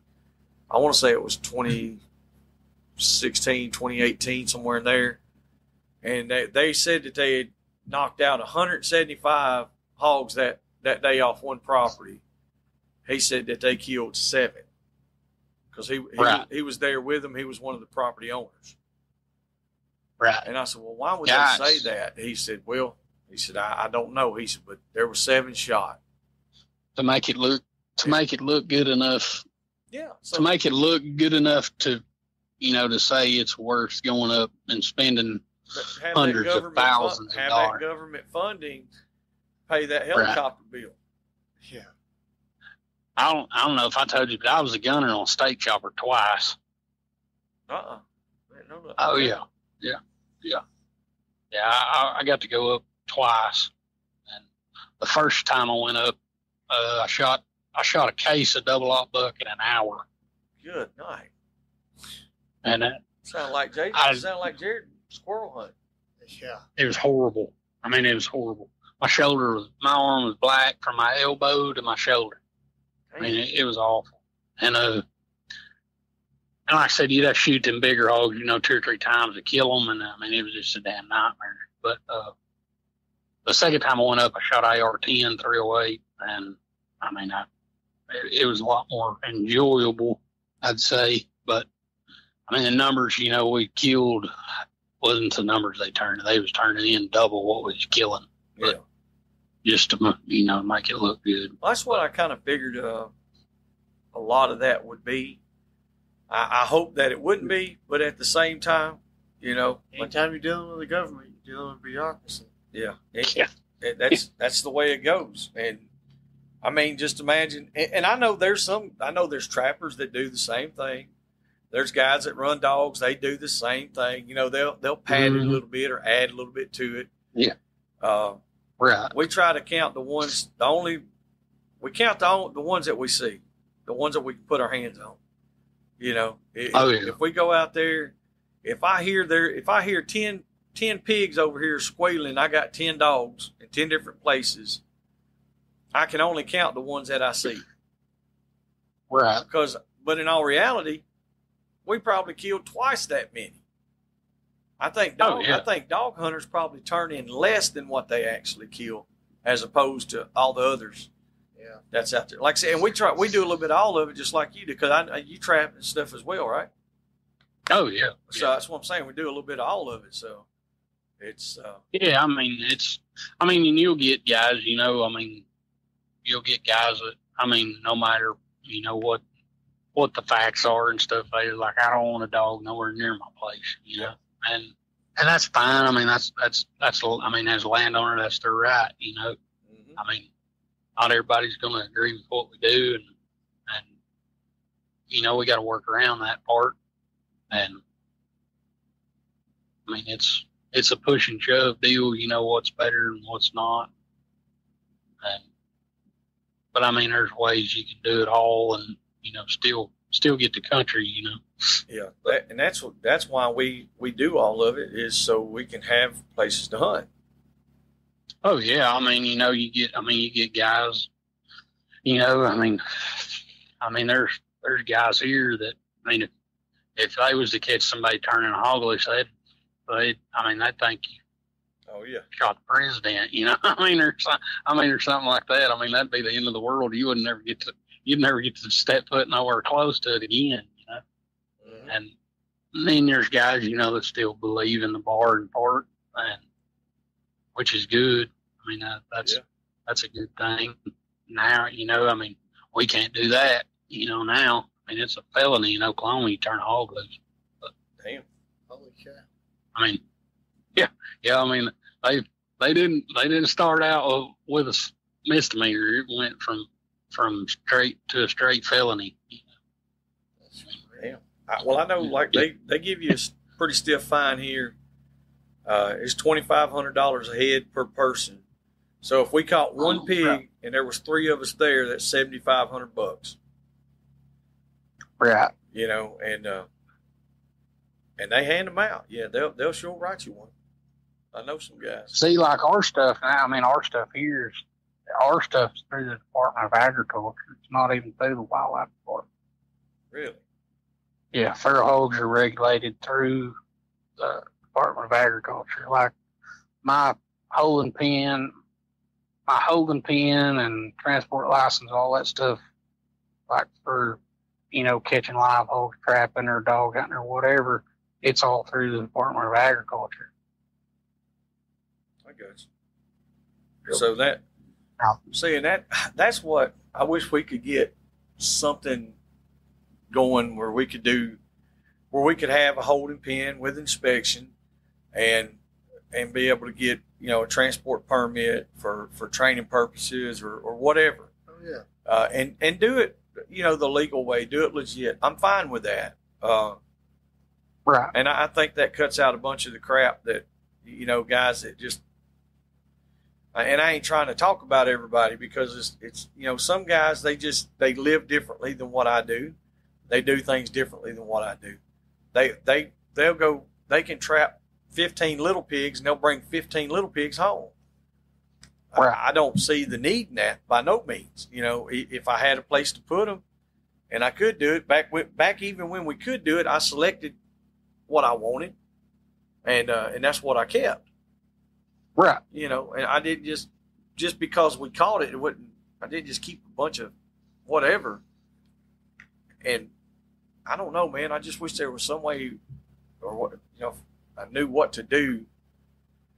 We've got a good idea on the process of it, and now we just got to get a plan and put it in motion. Like here now, I mean, and it's a pain, but I mean, it's whatever. I mean, it's all a money deal anyway. But yeah. I mean, here now, like I've got to have a holding facility for my bay pen, and in order to hold a hog, 7 days, I've got to have that holding facility live. And like say, I've got to have a transport license, and that transport license, the way they got it now, is like say I've got a trap out here and I catch 50 head. Okay, before I go to that trap and I load them hogs, before that trailer touches blacktop or county road, I've got to log into the Department of Wildlife or Department of Agriculture website, put my transport license number in there, get a 24-hour permit for that 50 head hog, and that covers them for 24 hours. Yeah. So I've got 24 hours to take them from that trap to my house or to sell them or whatever. And in order to sell a live hog now, like that number is kept up with. Yeah. Like, okay, if I catch 50 and I bring 50 to my house, I sell 50 to, a high fence ranch. He's got a number where, like, when they load them on their trailer, I've got to log in, give them a permit for 50 head of hogs that are going from my pen to this sporting facility. Really? So, I mean, it's regulated enough to where it's just like cattle. Or horses, yep. like here, yep. You got to have a Coggins test, and you got to have all these numbers, and right. So it's. I mean, the numbers are kept up with. That's what I can say. So that is a lot to go through, but at the same time, you're still able to do it. If you right, just follow the rules and put up with the headache, and then you can still do it. Oh yeah, and I mean, like our hogs here fluctuate. I mean, there's still people, it's still a good enough market here to where it pays for dog food and corn, and I mean, it's worth doing. Yeah. Back when I was 2021, when I was really dogging a lot and trapping a lot, and I mean, I was making more money catching hogs than I was working. Yeah. I mean, but I was selling, $5,000-$6,000 worth of hogs a month, every month too. So.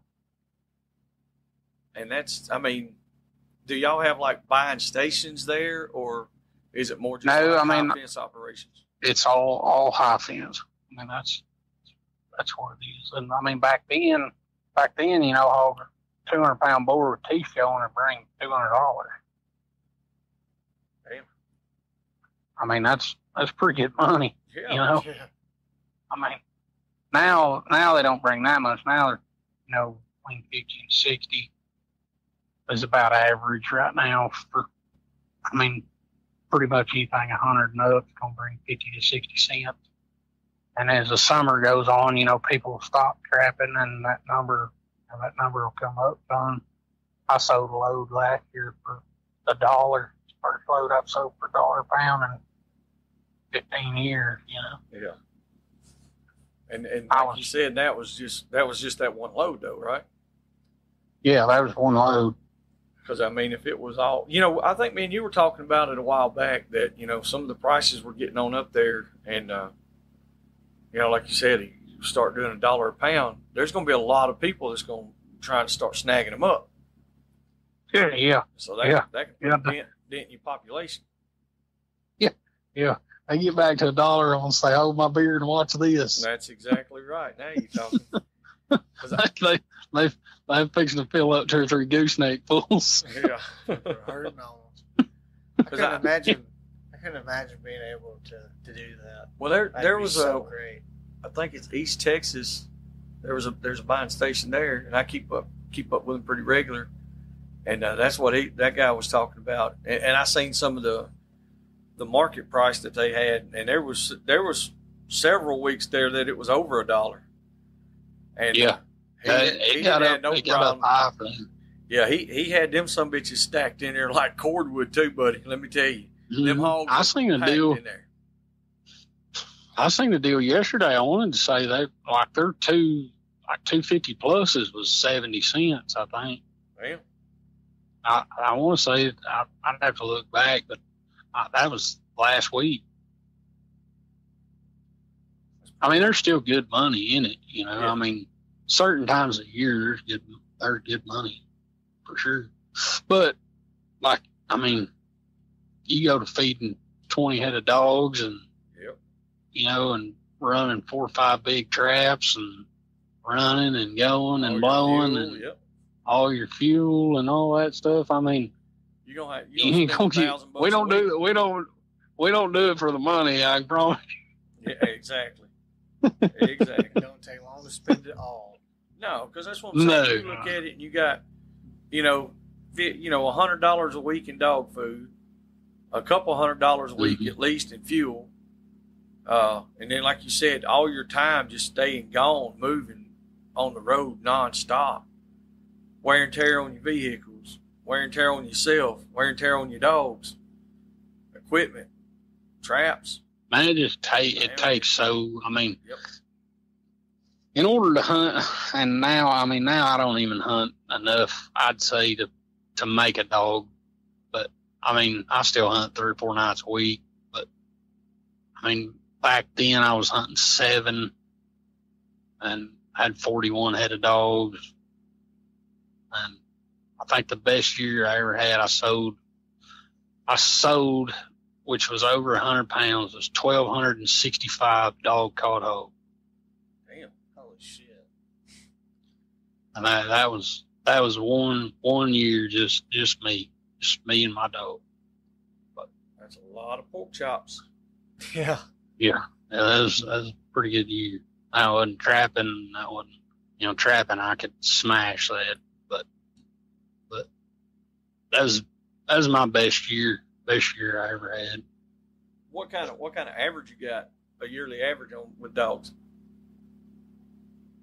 Man, I don't know. Guiding and everything, I'd probably say 600 somewhere in there. And they're pretty close. That's through the year. That's a lot of hogs, though. I mean, that's a lot of hogs with dogs. We probably a couple hundred. We've had last year. We had a real good year.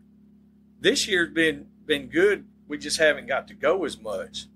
We're probably, I mean, as far as like I said, running dogs, we didn't hardly even run dogs at all till after turkey season this year. Yeah. I think we only went on just a couple of dog hunts before turkey season. And so turkey season ended May the 9th this year. Mm-hmm. Yeah. So like just this month. And I don't know how many we've caught with dogs.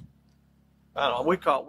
Yeah, I mean, and y'all's limited too. I mean, y'all got say. I mean, I can hunt all year, deer season. I mean, I've got access to enough country. I don't have to quit. I can go. From January to January. Yeah. And and I stay away. There was a time where I did, and like we still have 1 or 2 properties. Like during deer season, we're not shut down. We just don't hunt because of all the issues. Well, it's respect, I mean, because we've got a couple of properties that we can hunt all year. Right. And when we, if it's been a couple of weeks and we ain't got to run anything, we're going to go hunt somewhere. We're going to make a drop or 2 anyway. Oh yeah, no doubt. But it does slow down to a crawl, and that man, it can get frustrating. when it's like that, you know. Oh yeah. But at the same time, you know, putting up numbers for around here, like if you catch 100 head a year or more, I think you're doing really, really well. Oh yeah. You know. Yeah. I mean, it's anywhere. I mean, anywhere. That's a good number. You know. Like I said, last year now, but we traveled quite a bit last year. We were we were over 100 in like 3 or 4 hunts. We had done caught over 100 with dogs, but we had a couple. That's big, smashing them. Yeah, I think that one weekend we caught over 30 head, and then there was 1 or 2 times where I went and caught 15 to 20, and I mean we were knocking them out. And this year, right.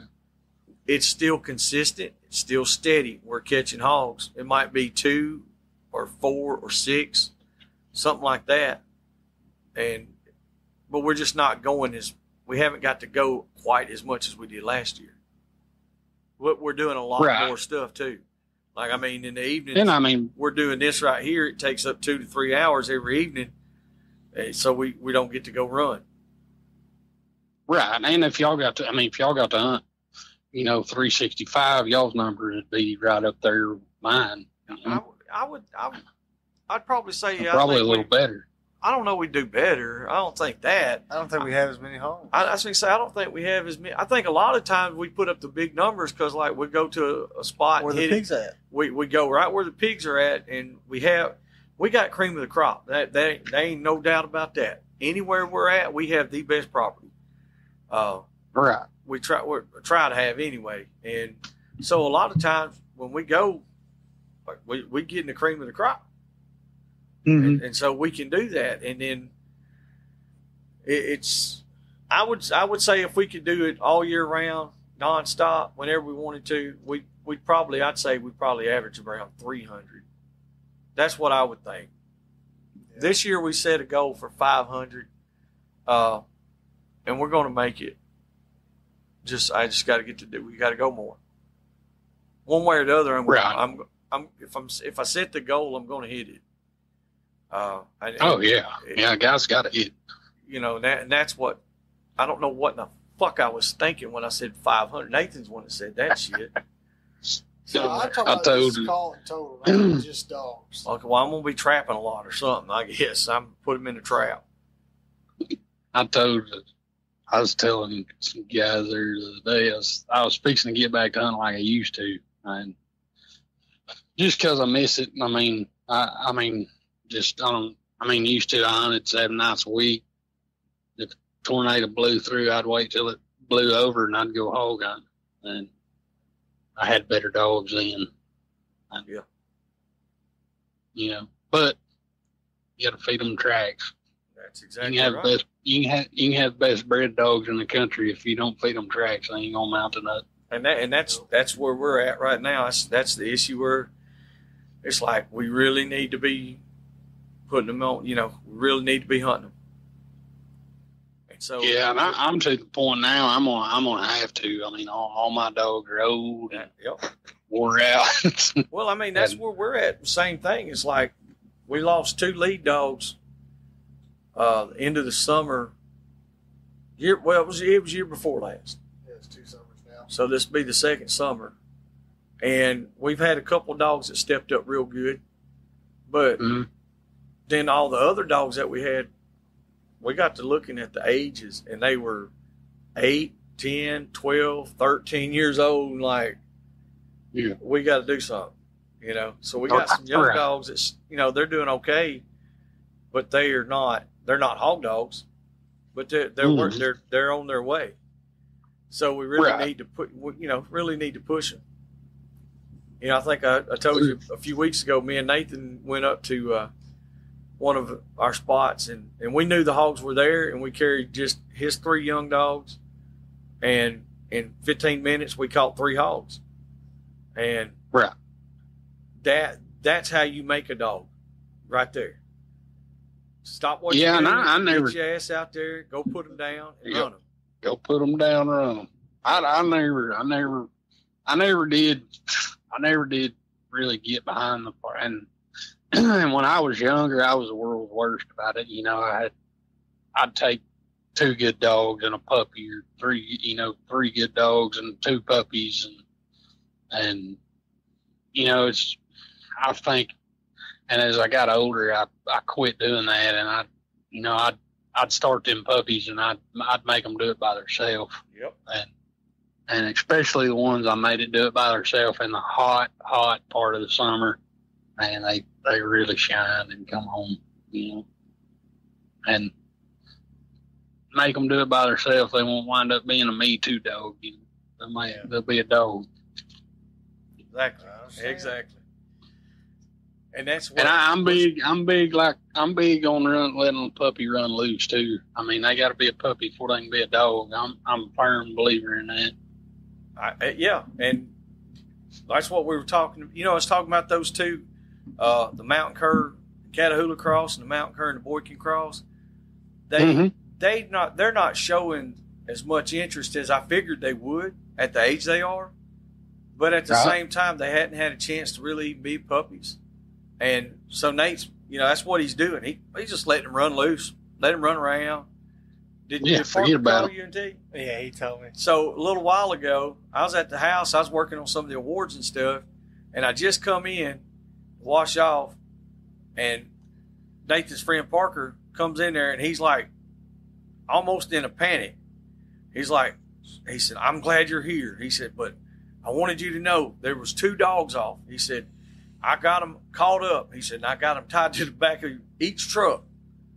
And I was like, I think Nathan let them run loose. He's like, "Oh." I was like, "Yeah." I was like, "Well, I appreciate you looking out for him." He was like, "Well, I just knew they were running loose." I was like, "We're just letting them be puppies right now." He was like, "Well, I hope I didn't mess." I said, "No, you ain't messing nothing up," because I mean, yeah, because I was literally going to text him, and I got sidetracked because I came down to the store and I was working on some collars or something. And then when he called me, and he told me that, I was like, "Yeah, I was going to text you and let you know in case you stopped by the house and you saw him out there, you wouldn't pick him up, wouldn't be worried about it." I was like, "But thanks for wrangling the dogs." Yeah, he's he like, was worried about it. He's like, they'll be easy to find. Yeah, but like he was able to catch him. Hey, a month ago he wouldn't have caught them dogs. I can't catch Tilly now, the black one. He caught her. Like she came to me earlier. Yeah, that's why she's going to run around. That's exactly she's right. She's going to run around until she comes to me. That's right. Otherwise, and that's she'll figure it out. That's what it takes. Yeah, it's what it takes. You got to let them be a dog. You got to let them be a puppy. And I've tried everything I can try. I'm out of options, so I let the dog decide. Yep. That's what I can do. And today I was watching them this evening, and I was watching them, and they were running that whole yard. I don't know that I've ever seen dogs with that much energy. I'm talking about like wide open, full bird dog, cracked out energy. But today they were both running with their nose on the ground, running all over the place. I said, they might be fixing to pay attention. Time to take them to might be fixing that switch fixing to flip. Yep. Because, dude, like I said, the mountain cur side of them is as good as it gets. I mean, the mama to one of them is the granddaughter, or is the daughter to my Foxy dog, and Foxy's the mama to one of the other ones. Like they're literally on that side. They're phenomenal. And then OJ's the daddy to one of them. So I'm sitting there thinking, I'm like, they got, the breeding's there, right? But they are a cross. They're F1, so it's like, well, we'll see what happens. But they just they didn't show what I thought they would show right off the bat.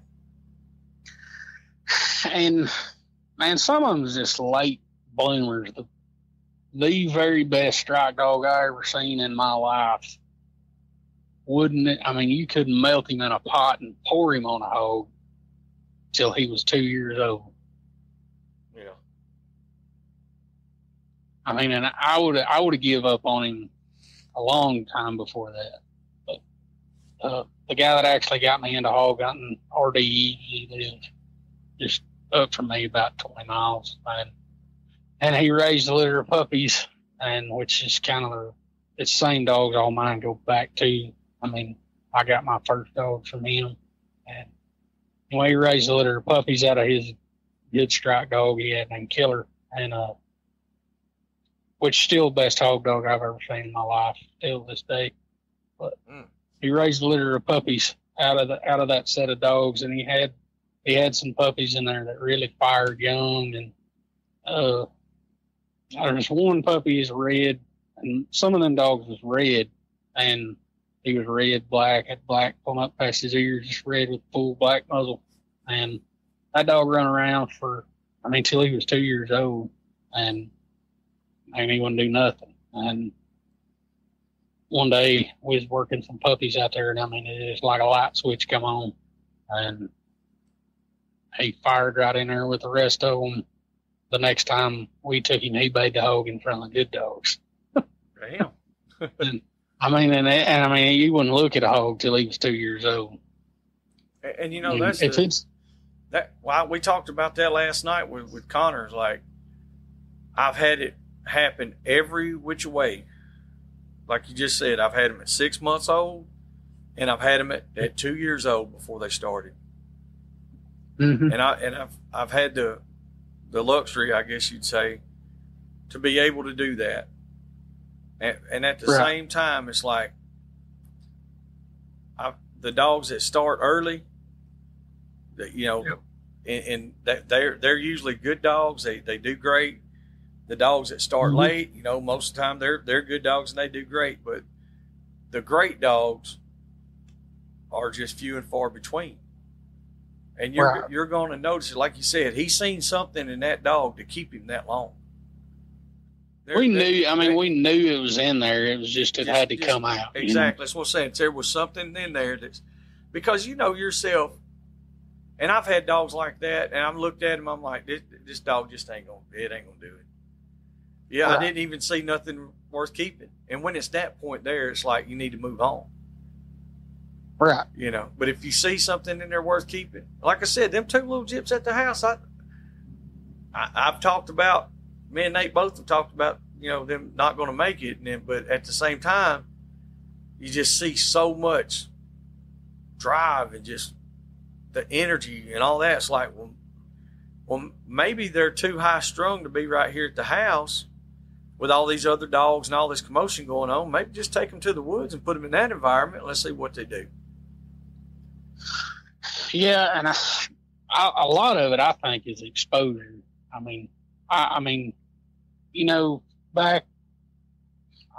seen dogs that was 11, 12 months old that looked like they was 7 or 8, Yeah.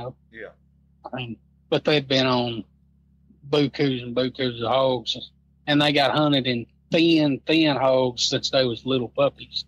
And, I told you that story about Levi, that Levi dog that I had. That's right. And that dog right there, he come from the same guy. He come from RD. But when that dog was 11 months old, he's a rock star. And he was a rock star when he was 6 months old. Some of them got it, like you said, some of them's got it. Some of them, it takes a little bit longer to get it out of them. But yeah, I agree with that. And it's, like I said, it's still at the same time, you want to get them. I think there's certain lines of dogs that'll start real soon, real early. Mm-hmm. Then there's other lines that, it's going to generally take them a little bit longer. And there's certain breeds that I've seen that's like that too. Certain breeds just take way longer to really turn on. They might, even if they start, but before they really become a dog, it takes them a really lot shine. longer. Yeah. Yeah. I had a litter of puppies out of my old Bell Gyp, one of my old blackmouth dogs. She died when she was 15. And that was the last litter of puppies I got out of her, actually. And we bred her to a half Stevens Cur, half Stevens Cur, quarter red bone, and just a crossed up dog. And them puppies would, literally eat a hog when they was 10 weeks old. All of them. There's 6 of them, raised 6 of them.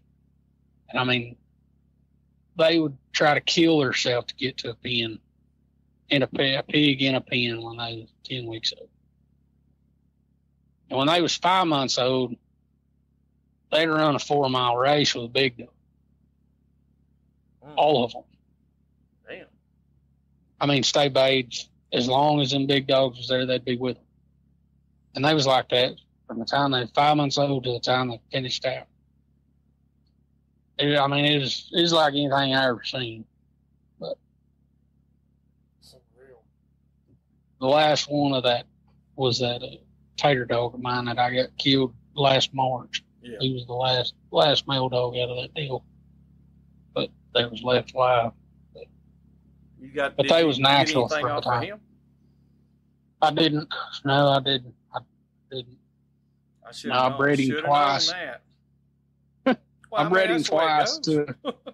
Oh yeah, I mean that deal was. I mean that was a freak deal. And 2 weeks after we bred that dog to Bell, he got run over.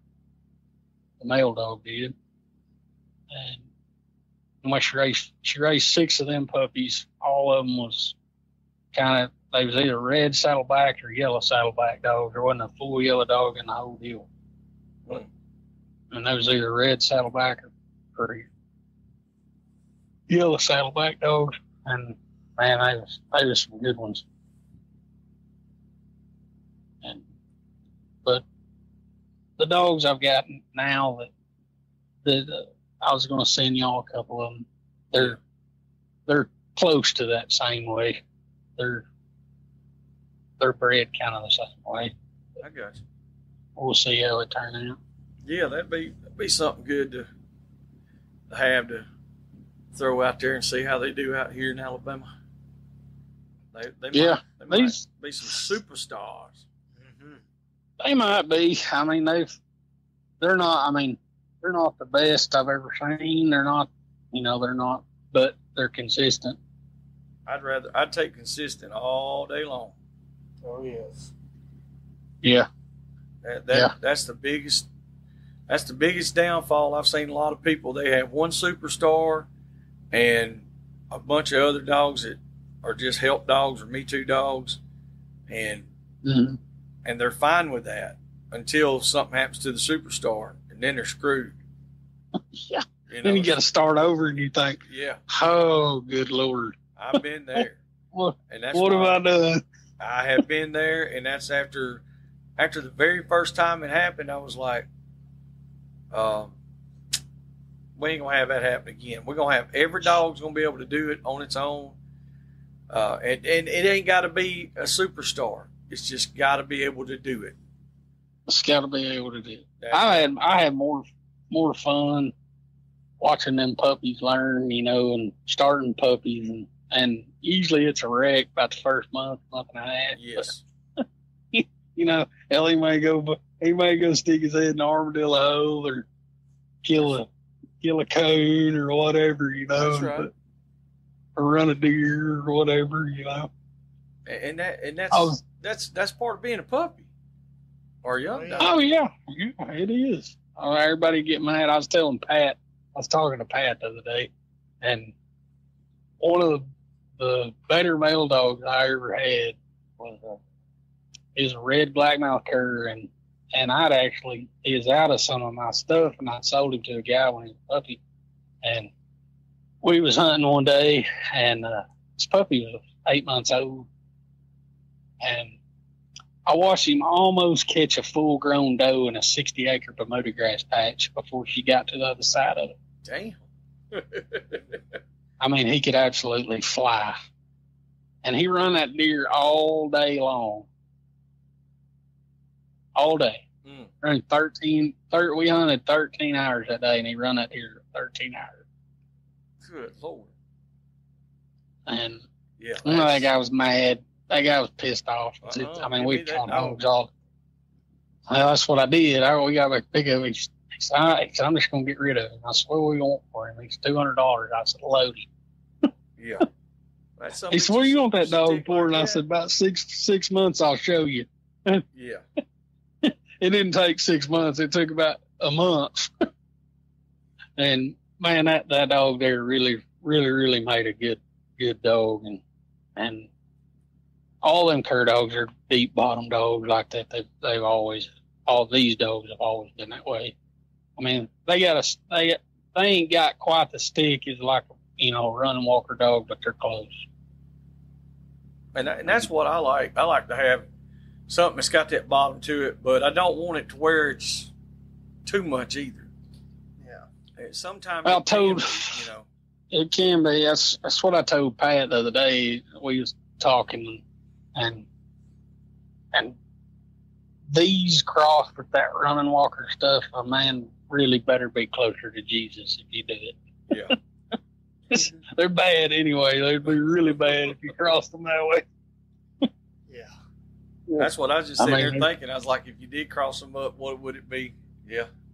Too much to handle. I like a dog. I like a dog like that. I mean, if they strike it, I want to look at it. You know, I don't care what it is or how far it goes. And I'm one of the lucky people where I'm at here working with, you know, the outfitters and stuff I do. I can still run a good dog. You know what I call a good dog. Mm-hmm. And I'm still pretty lucky to be able to do that. A lot of people can't, you know. Yeah, it can be tough. We had a lot of big properties for a lot of years, and like you said, we had some good dogs. And I mean, once you kick them out, we had a couple of them. You better be ready to go hunting. Yeah, you're going. Yeah. Well, we had one dog. He was a loose dog. I got him from another guy named Houdini, and his name was Houdini for a reason. Mm-hmm. Like, if he struck out on the track and he was gone for an hour, well, we could just go hunt wherever. We'd take road hunt dog, go rig hunt dogs or whatever. Mm-hmm. And if he sat down, if he fell bayed somewhere, I didn't have to get in no hurry. I could finish this hunt. And I could go over tomorrow if I need to. But it might be 20 miles from where that sumbitch you dropped him. And it got to the point to where actually the last time we dropped him, it was a 21-mile trip. Remember we had to go all the way back out Sun Creek and all that. We was in Mississippi. Yep. And I said, that's it. You know. Yeah. That, like you said, you got to be closer to Jesus to have them kind of dogs. Because you were not going to see that sumbitch unless he was bayed.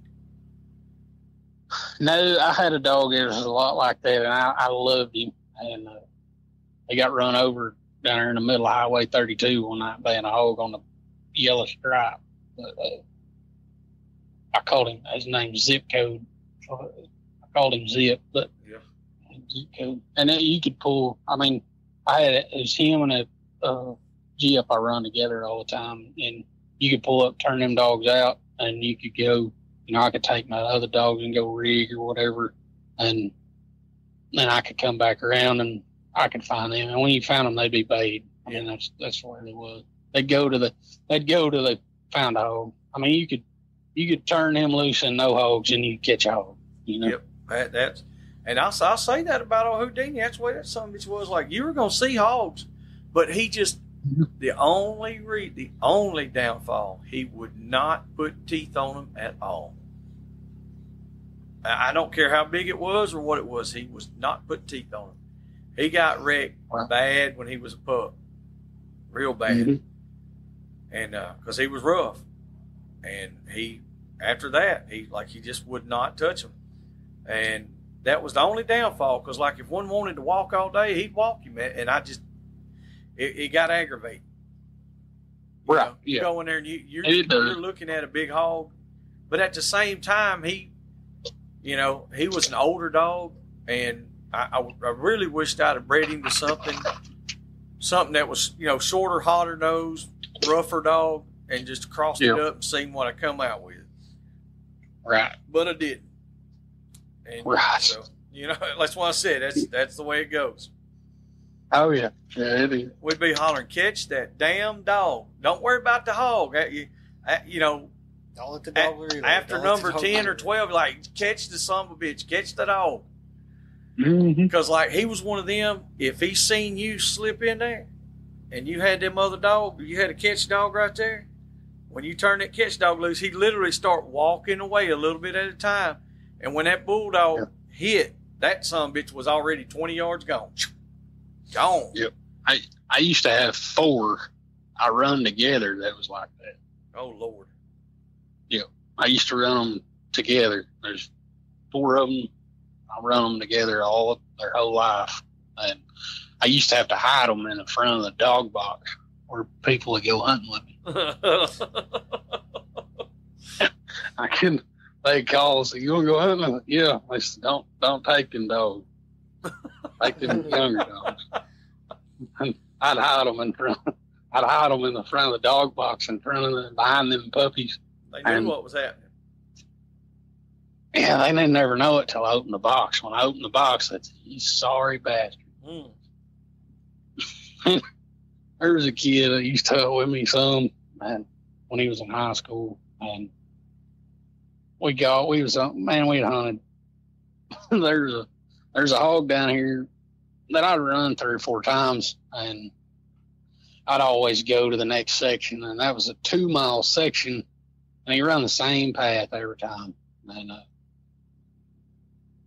And one night I struck him. It was like 7 o'clock, and I said, I'm running him out today. I'm gonna catch him. And that kid had to go to school the next morning, and that was at 7 o'clock that night, and I tied him up at 7:30 the next morning, 14 miles from where I struck him. Good night. Yeah, and that was a pretty cool trip. Big old hog, big old salt and pepper colored Russian. Damn. Yeah, that's a long ride right there, buddy. A long run. Yeah. But you got, having dogs like that, that's what you can do. You put them on one, and when it's done, it's done. Man, I used to love running them dogs, but I had a dog that was just kind of a mutt, and he was half lab and half pit bull is what he was. Mm-hmm. And I picked him up. He was on the side of the road eating a dead deer, and he was a little puppy. Looked just like a red black-mouthed cur. And it's kind of an old junky house place there. And he was on the side of the road, and I stopped and I hollered at him, and he come to me, and he's, like I said, he's a little bitty shit. And lady out front, I asked her about him. She said, just take him with you. She said, he's half lab and half pit bull. And that dog right there made the best layup boar dog I've ever seen in my life, still to this day. Damn. And I run him with them good dogs all the time, but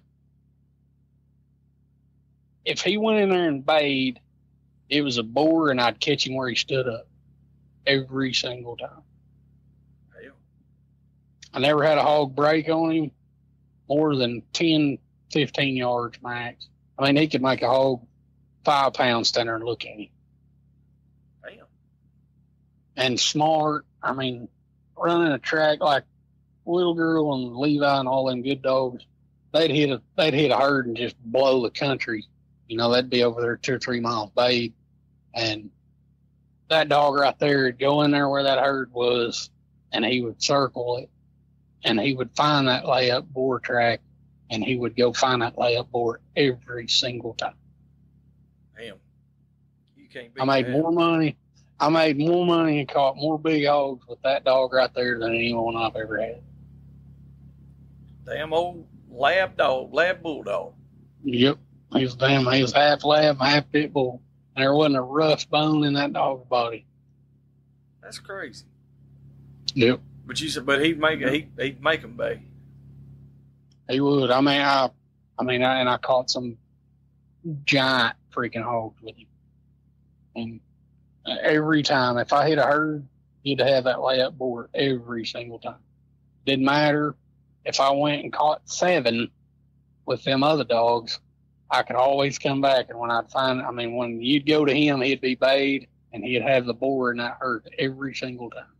Or if there was a boar that skirted that herd, he'd find him every single time. Yeah, that's something if people had, and I know there's a lot of guys who have had dogs like that, but especially some of these younger guys, if they ever get the chance to have a dog like that, they'll always remember it. Oh yeah. And if y'all listening, if you get a dog that will hit that layup and produce that boar every time, breed that son of a gun. Breed him. Don't do like we done and just hunt the hell out of him. Breed him some too. Yeah. And like I said, he was just a mutt. But matter of fact, some of the guys that used to hunt with him a long time ago, they made fun of him and brought him home. I was like, just keep talking. And before he was over, they was trying to buy him. Hell yeah. But and he was cool. He's a cool dog. Called him Joker. And he was a good one. That's pretty funny. He really was, and it was by pure accident. That's the way the great ones are. It seems like the harder you look for the great dog, the harder it is to find. And then all of a sudden, there's one. There it is. Yep. That one there, he wasn't he wasn't no blow the country cast dog, but I hunted that dog behind some good dogs, and I seen him smoke them 7 or 8 times, you know. I mean, he'd throw his head up. He'd be jackassing around. They'd be a half mile in there hunting, and he'd be in front, pick up 20, 30 yards and throw his head up, and he may go a mile, he may go 2 miles. And then he just sat down. I mean, you go over, he'd do it. That almost sounds like Matt's ass sometimes. Matt'll do that. Boy, that's something going to drive me crazy.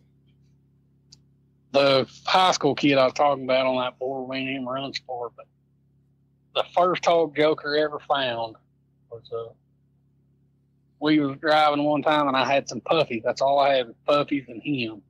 And I had a bulldog that was 7 months old. And I had no clue in 9 counties that I was going to get on anything, much less what I got on. But we was going down through there, and man, we was roading these puppies, just exercising puppies, just getting them out, you know. And I looked down, that Joker dog was gone, and he wasn't 7 months old at the time. And I looked at the tracker, he was 700 yards in there. I stopped, killed the pickup. He was barking. And I thought, he's probably got an armadillo or something over, you know. Yeah. And I had an old Jeep in a box that I'd run some. She was just old and wore out. Man, I turned her out. She hit that same track, and she just flew in there and bayed with him. And I thought, and all them other puppies got there and went to jamming, and I thought, well, let's be all right, you know, and walked up there, and that high school kid, I thought he was going to lose his mind. He said, "My God, look at them teeth! Look at them teeth!" That's all he kept saying was, "Look at them teeth." Here I am with a 7-month-old, 25-pound bulldog, you know, and I walk around the corner of this big briar thicket, and he's a solid gray, and I'll stick his head in here under my TV, but he's solid gray and about 260, 270, and he had 5.5 on both sides. Good. Oh. And that was the first hog that Joker dog ever found. And I was sitting there with a 7-month-old bulldog, and I thought, what in the world am I going to do, you know? And anyway, that's that baptism by fire type deal, you know? Oh, yeah. And I turned her to him, and she hit him, and he knocked her. I'm not kidding you, probably 10 foot in the air, and rolled, and boy, she hit the ground, spun around, and hit him again. That second time she hit him, I was about 2 steps behind her, and we got him caught. And that's the first one she'd ever caught in the woods, and that was the first hog Joker ever found. But that's a damn good one, huh? Oh yeah, he's a stud. That's when you know you got something special there when they do that. Yeah, that little dog made a good little dog. That's a little Mayday red. She made a good little kid's dog. We did that not long ago. That's what Nate said. He said, "Here goes some of that rusty shit right here, trial by fire." because we planned on going to catching the shote. There was a bunch of shotes coming in there. We didn't know we were going to bay 20-something head of hogs at one time, and then the biggest one in the bunch is the first one that runs out and bluffs. And so, well, here we go. And it was funny because Nate literally said that. He said, "Here goes some of that Rusty." He said, well, "Rusty will be proud of that one." Oh, yeah. Yeah. So, Yeah. Anyway, I mean, sometimes, I don't like to do that, but sometimes you can't help it. sometimes you got to do it. That's what it takes. Oh, yeah. They were sows, so it was no biggie. Yeah, I was thinking to say it, but now there was two decent ones. I mean, Yeah. we wound up kid. That was that day we carried just his three young dogs there and caught three of them back to back to back, and like they were ready to roll out and go again. We started catching them up. I was like, shit, let's go. I mean, we done what we came to do. So Most of the time that shit happens to me. It's a big bastard and he's in a horrible place. yeah, And usually it winds up a wreck, but it usually works out. I knew Nate wanted me to tell a hunting story or two. oh yeah, The wildest one one of the wildest ones I probably ever got on was that we caught that bar hog that weighed 404, and he was in a 6-foot collapsed tin horn. a what? A collapse? He was in a tin horn, like tin horn under a road. Yeah. One side of it was smashed to nothing. So there was one way in, one way out. Huh. Oh, I mean, it's all, dude, it was bad. It was bad. That bar hog had 6 5/8 on both sides. God dang, that's big as teeth. Holy shit. Look, his teeth at the bottom was 1.5 inches wide. Mm. Yeah. That was rodeo. And he weighed 404 or 440. Yep. He weighed 404. The boar hog that we caught weighed 414. But that one there was wrecked. And that bar hog in that tin horn that night was a disaster. Mm. He like killed everything we had. And he cut one dog's shoulder almost plumb off. Oh my God. Yeah, it was. Well, I can imagine if usually the hogs that are big and have real big teeth. I don't, when we Usually they'll just soul up. Yeah, I was going to say usually it's not that bad, but I guess if you got one that was pissed off and really did use them, well, you've seen what they'll do. So That one there, man, it wasn't that he was. I mean, and he was athletic, but the dogs just couldn't get away from him. I mean, there wasn't no way. It's wonder I didn't get cut all to pieces trying to get in there to him, because I mean that tin horn was 20 foot long. Yeah. And it was collapsed on the back, and I mean it took us an hour to find them. Damn. Just because back then, that was before the Garmin, and I mean we still using a beat, the old Marshall, beat system. It's like we know they're here, and the wind was blowing, 10, 15 mile an hour that night, and we couldn't hear them. And it was because they was under that road. And I mean, it was great. Shit, I imagine so. Yeah. Yeah, I can. I mean, because he couldn't. He couldn't. Like the dogs couldn't get away from him. And if they got between him and that wall, just one step, and he was, he had a hold of them before. Plus, there's about 6 inches of water in the bottom of it. That's never good. No, it was. Anything could go wrong on that deal. It sounded like it did. It was bad. It was a bad deal. But We got in a damn beaver hut a couple weekends ago. Luckily, it was a sow. Luckily. yeah, I got that. That was a pretty wild video there. Yeah, and like we had done pulled some of the dogs out. They were completely underground, and then that bitch wanted to swim out of the hole that goes out into the river, and goes underwater and takes 2 dogs with her, and I'm trying to pull her up so that you don't drown the dogs. because Right. the dog, old Mean Gene wouldn't let him go. He didn't let go. I had to say that about him. And so I was like, the whole time I was thinking, I said, please don't be a boar hog. Please don't be a boar hog. Because I knew the hog from where we were at. We seen the hog when it was up on top. And I looked, I was like, it's about 150 pounds. And usually that's the ones that really do the worst damage. Yeah, that's the one that get you. 150 to 180, somewhere in there, and which I was thankful. But I think altogether there at one point there was like 6 dogs that were inside the beaver hut with the hog. It was ridiculous. But now we get in some stuff like that, but we get under a lot of little bluffs, rock ledges, and like you're talking about, that hog can get the dogs up against that wall. The dogs can't go over him or around him, and they'll work them over, and it's bad. We caught that hog with 3 cur dogs and a 36-pound bulldog. Hell yeah. Some food bowls were earned. Yeah. Yeah, that nerve's rough. That wasn't the baddest. The baddest one probably I ever got on was 87 pounds and had 4 1/4 on both sides. God damn. And I don't know if he was. Looked like a warthog. I don't know.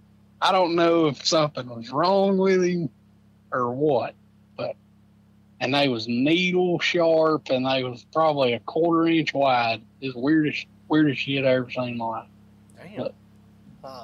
And then he had doubles. He had doubles on the top and doubles on the bottom.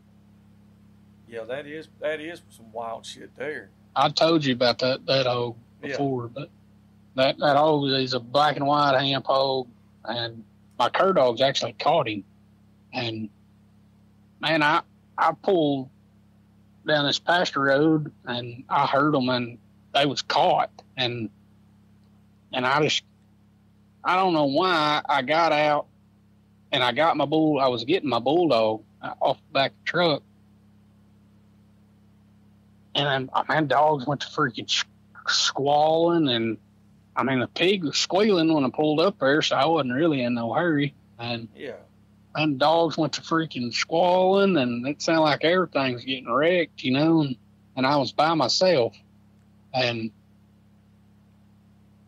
they just went right back to bed, and I thought I figured a boar had come in on them, or something. Yeah. And no, I got up there and caught him, and I realized what had happened, little bit with the big teeth. Yeah. And he did. He had his front teeth, like his front cutters on the bottom was 4 1/4 on both sides. And then did you send me a picture of that one? No, that was a different one. That was a different hog in the same area, and he had doubles behind it that was 2 on the bottom. So really and truly, he had 6 1/4 on both sides with measuring all 4 teeth, and he had 4 withers on the top on both. I mean, he had 2 withers on both sides. That's just crazy. Yeah, I've never seen And I don't know what it is about that area. I don't know. I've caught several hogs over the years in that little. It's like a 4-mile square right there, and I caught that one that had doubles on top, doubles on bottom, and then I've caught 7 or 8 in that area that's got doubles on one side or doubles, on the top. Like that hog that I sent you a picture of, he come just right outside of it, and he had doubles, on the left side on the bottom. Yeah. You could really hurt some boys' feelings on that big boar score with them. Damn right. That's where I'd be going, right there. Yeah, it's pretty wild. And I didn't even realize it till I got in there and I caught that hog, and I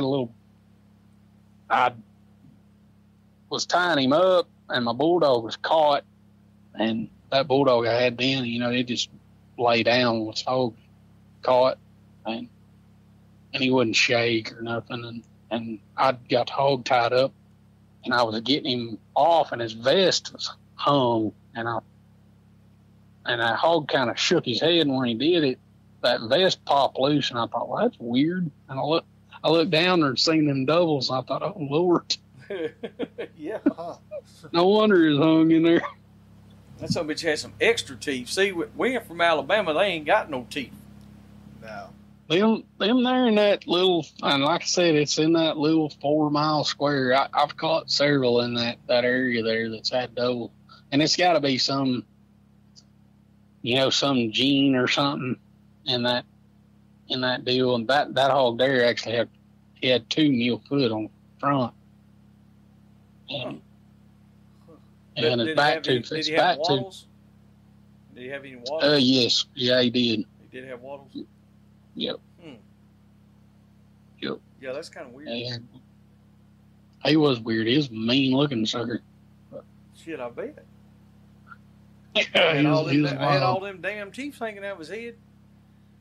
Yeah, I'd like to catch some more. I'd like to catch another one. Like I actually sold him to a ranch up there, and I wished I'd have kept him.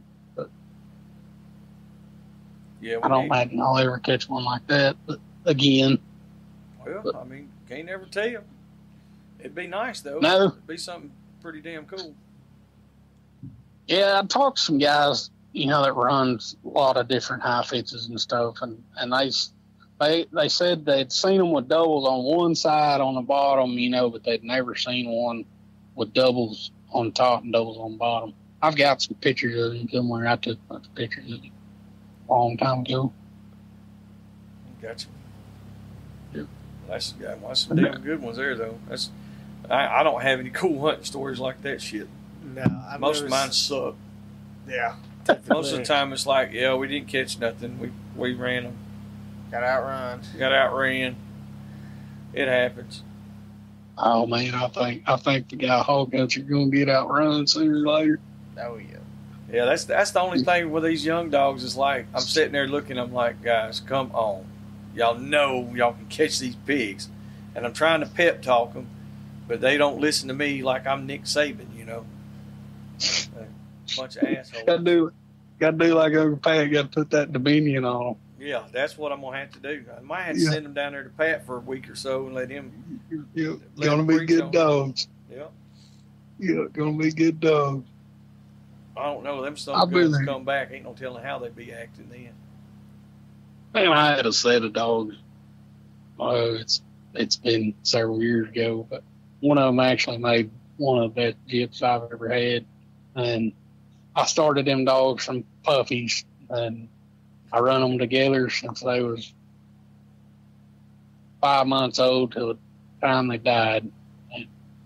And I hunted them dogs for, I think I had it wrote down. I think it was 40 nights, 40 or 45 nights. Never caught nothing. And I've done that before. It was like, and guys that come up with me, they're like, man, why ain't you hunting them good dogs? I was like, I'm gonna stick with these. And I think that 41st night, they went out and bait a hog, and they got out there and they barked like 7 or 8 times, and then they quit. Come to me. Shit. And I was like, son of a bitch, and I hissed them back in there, and they went back in there, and they barked 7 or 8 times, and they'd come back to me, like they'd caught the freaking grizzly bear or something, Like, look at what and we did. Yeah, and I patted them up, and the hog finally run off. And the next night, I took them, and they blew in there, 500-600 yards locked up bayed. They stayed a little longer that time.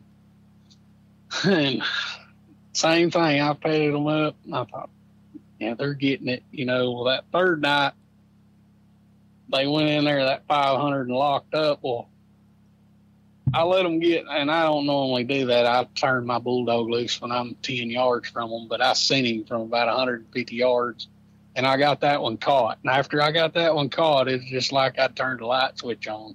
Yeah, they knew then. They're like, oh, they knew I was coming, They're like, yeah, well, if we stay here they come. Mm-hmm.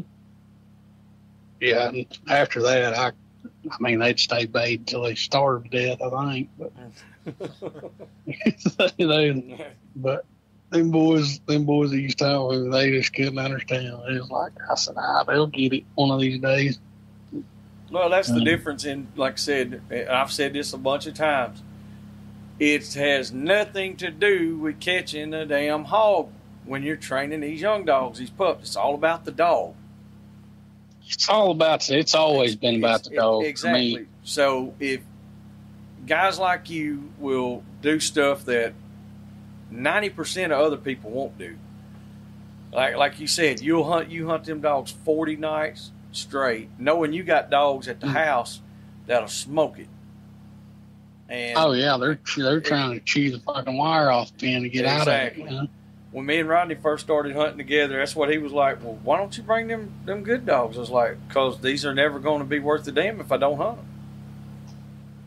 That's right. You know, and he was like, oh, okay. And then one day I brought one of my old dogs, and he thought she was going to die. You know, she had ran so much. He was like, well, said, she must be on one. I was like, no, she's just hunting. He was like, well, she's this far. I was like, she's just hunting. Well, she's been gone for 2 or 3 hours. I was like, well, she's just hunting. I was like, that's the difference. That's why I don't bring them, because they already know what to do. These other ones, we got to get them to that point there. And, you know, like I said, it's not everybody has that mentality about it, to where I'd rather drive 20 hours and spend $250 and not catch a pig, but put my dogs out there and let them work, than to drive in the backyard and just catch 20 pigs with a dog that already do it. Because if that dog is already doing it, then, I mean, that job, you know, the job's done. Now it's just more about the hunting and the reps. But when you're making dogs and working dogs, and it's about the dogs, the hog is the least important thing. If you go where there's no hogs, like you said, if you go where there's thin hogs, if that dog got his head in an armadillo hole, like you were talking about the dog you bought, because it ran a deer for 13 hours. That's you heard what I said. I was like, sign me up. I'll take him in a minute. He stayed with that damn deer that long? Shit, come on. All you got to do is put him in the right spot. Just set him up for success. That's exactly right. That's exactly right. That's what a lot of people need to understand. All that. If you want to catch the hogs, you got to have a hog dog. You can't make a hog dog if you don't feed him tracks. And I understand that's kind of contradictory to what I just said, because it has nothing to do with catching a hog. Right. But if you don't put him out there to where he's got to work, then he'll just I really do. I think, I think we get more out of seeing that switch flip.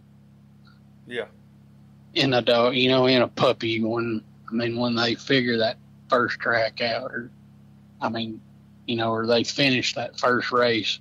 I think that means more to any hog we'd ever catch. I don't care if it's 500 pounds and 8-inch teeth. I mean, and I did catch one time that had 8 5/8 on both sides. Good God Almighty! It's a bar hog, weighed 192 pounds. No shit. Yep, sure did. Some guns they grow some choppers out there, don't they? Used to, man. Honest to God truth, used to, if you caught a hog here that was 175 to 200, he'd have 3 inches. Average 3 inches. Damn. And now you don't see that. But like that hog there was, he's a bar hog. Somebody cut him, and his teeth come out, made a full circle, and went back in his. They grew through his bottom jaw on the bottom. Man, that's crazy. He's cool. He's cool though. Some pearlbacks. Yeah, that's. Yeah. We've only got just a few places that I know that, and we don't have nothing like that. at all. But like there'll be some 3.5, 4s, and that's a lot for here. You know, which I mean that's that's a lot anywhere. Yeah, it is. But, oh yeah. Like that's giant teeth here now. Yeah, and that's the thing about it. It seems like, and I know it sounds crazy, but it seems like we're getting to see we're catching hogs with bigger teeth now. Ours here don't get a chance to get old no more. Used to, they did. You know, that was before the thermals and the, you know, our hogs here don't get that chance anymore. I mean, they do in areas, you know, certain areas where the outfitters ain't, you know, they're not pushing it, or, I mean, they're not hammering on them. But that hog that killed my tater dog back last March, I caught him in a 160 acre patch of a place that, I mean, it gets thermal hunted 5 nights a week. Damn. You know, I mean, so they can still loot, you know, a lot of that stuff, but they're smarter than the guy gives them credit for. Oh yeah, ain't no doubt about it. Yeah. Well, that's yeah. Oh shit! About to drop my phone. That's, yeah.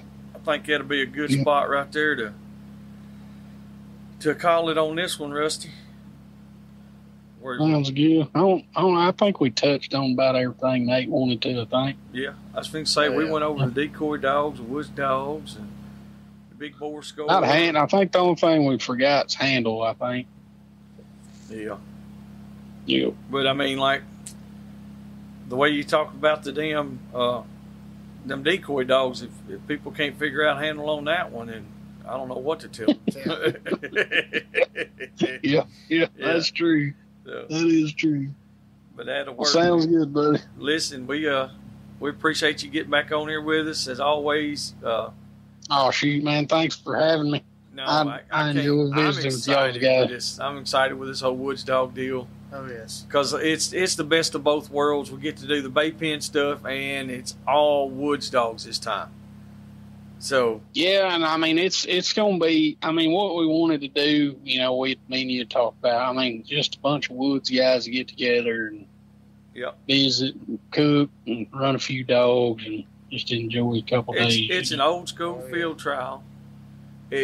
We don't have a fox pen to go to. This is our fox pen deal. I hear guys talk about going to the fox pens or the coyote pens and places like that to where they could go, you know, sit out there, get a fire going and drink a cold beer and talk or cook and eat and do all these things. Hog hunters, they do that, but it's each one of them have their own camp and they have their own group of guys that they do it with. Well, now this is opportunity for everybody to come together and we can still see, hey, whose dog's going to be the best out here today. Yeah, we're going to have to set y'all's trailer up a little closer, though. That way when you're in there stamping collars, I know, you can still watch. I was trying to get down to that big old tree down there in that pasture that's about head high. And this year, I grew think, a little bit since the last time. I was going to say, I might just bring a couple of trees with me, stick them in the trailer. Yeah. That'd be fine. That'd be fine. Put you a couple big old pecan trees right there in the front yard. I got a bunch of them. We'll probably be huddled up around it in February. It'll probably be 2 degrees, probably. Yeah, well, that'd be fine too. Hell, I like it cold. So, all right, well, all y'all listeners out there, y'all make sure to keep your ears out for that Mud Creek Hog Dog Trials. It's coming up. Yep. It's going to be in February, so you got plenty of time to get off your ass and make arrangements. Because it's going to be a good time. Make sure you get all them videos and pictures stored up because you're gonna need them. Yep, because this is gonna be it's gonna be the real deal. You're gonna have to have some. You're gonna have to have some real dogs to come in there, and for you guys that if y'all got dogs and you don't think that they can handle a real bad hog, or if you don't want them to, you don't really want to test them. Well, you can come watch then. Bring them and come watch and see what's happening. Hang out, and then you might change your mind. Come watch and visit. And and if we're gonna have a good time. Oh yeah. Yeah, and if it ain't your thing, then you can just come hang out. You ain't got to put your dogs in there. Yeah, come get you supplies from Joe and Nate. That's right. and Good. y'all can come up there and y'all can hang out and talk to Uncle Pat. He loves to have people just stand there and talk and ask him a bunch of questions. He loves it right when he's trying to do something. And Ed Barnes will talk your ears off. Ed's worse than me and Rusty. He'll get you talking. You can't shut him up. That's right. All right, Rusty. That's right. We appreciate you, All my right, brother. man. All right, You bet. Y'all be careful. All right, buddy. See you. Bye. All right, y'all. That was Mr. Rusty again. We ain't had him on in a pretty good while. He's really doing something here. He's going out on a limb for this woods dog baying because the pro dog stuff is mainstream, and most of the pro bayings, they do have a woods dog class or a woods dog option, should I say. You can sign up and you can run your woods dogs, but it competes with other dogs. This time it's just woods dogs only. And I think it's going to be something that really, really can take off. I know we're going to support it no matter what. But man, Rusty's a wealth of knowledge. We appreciate having him on. We thank all you listeners out there. We're trying to keep these episodes coming.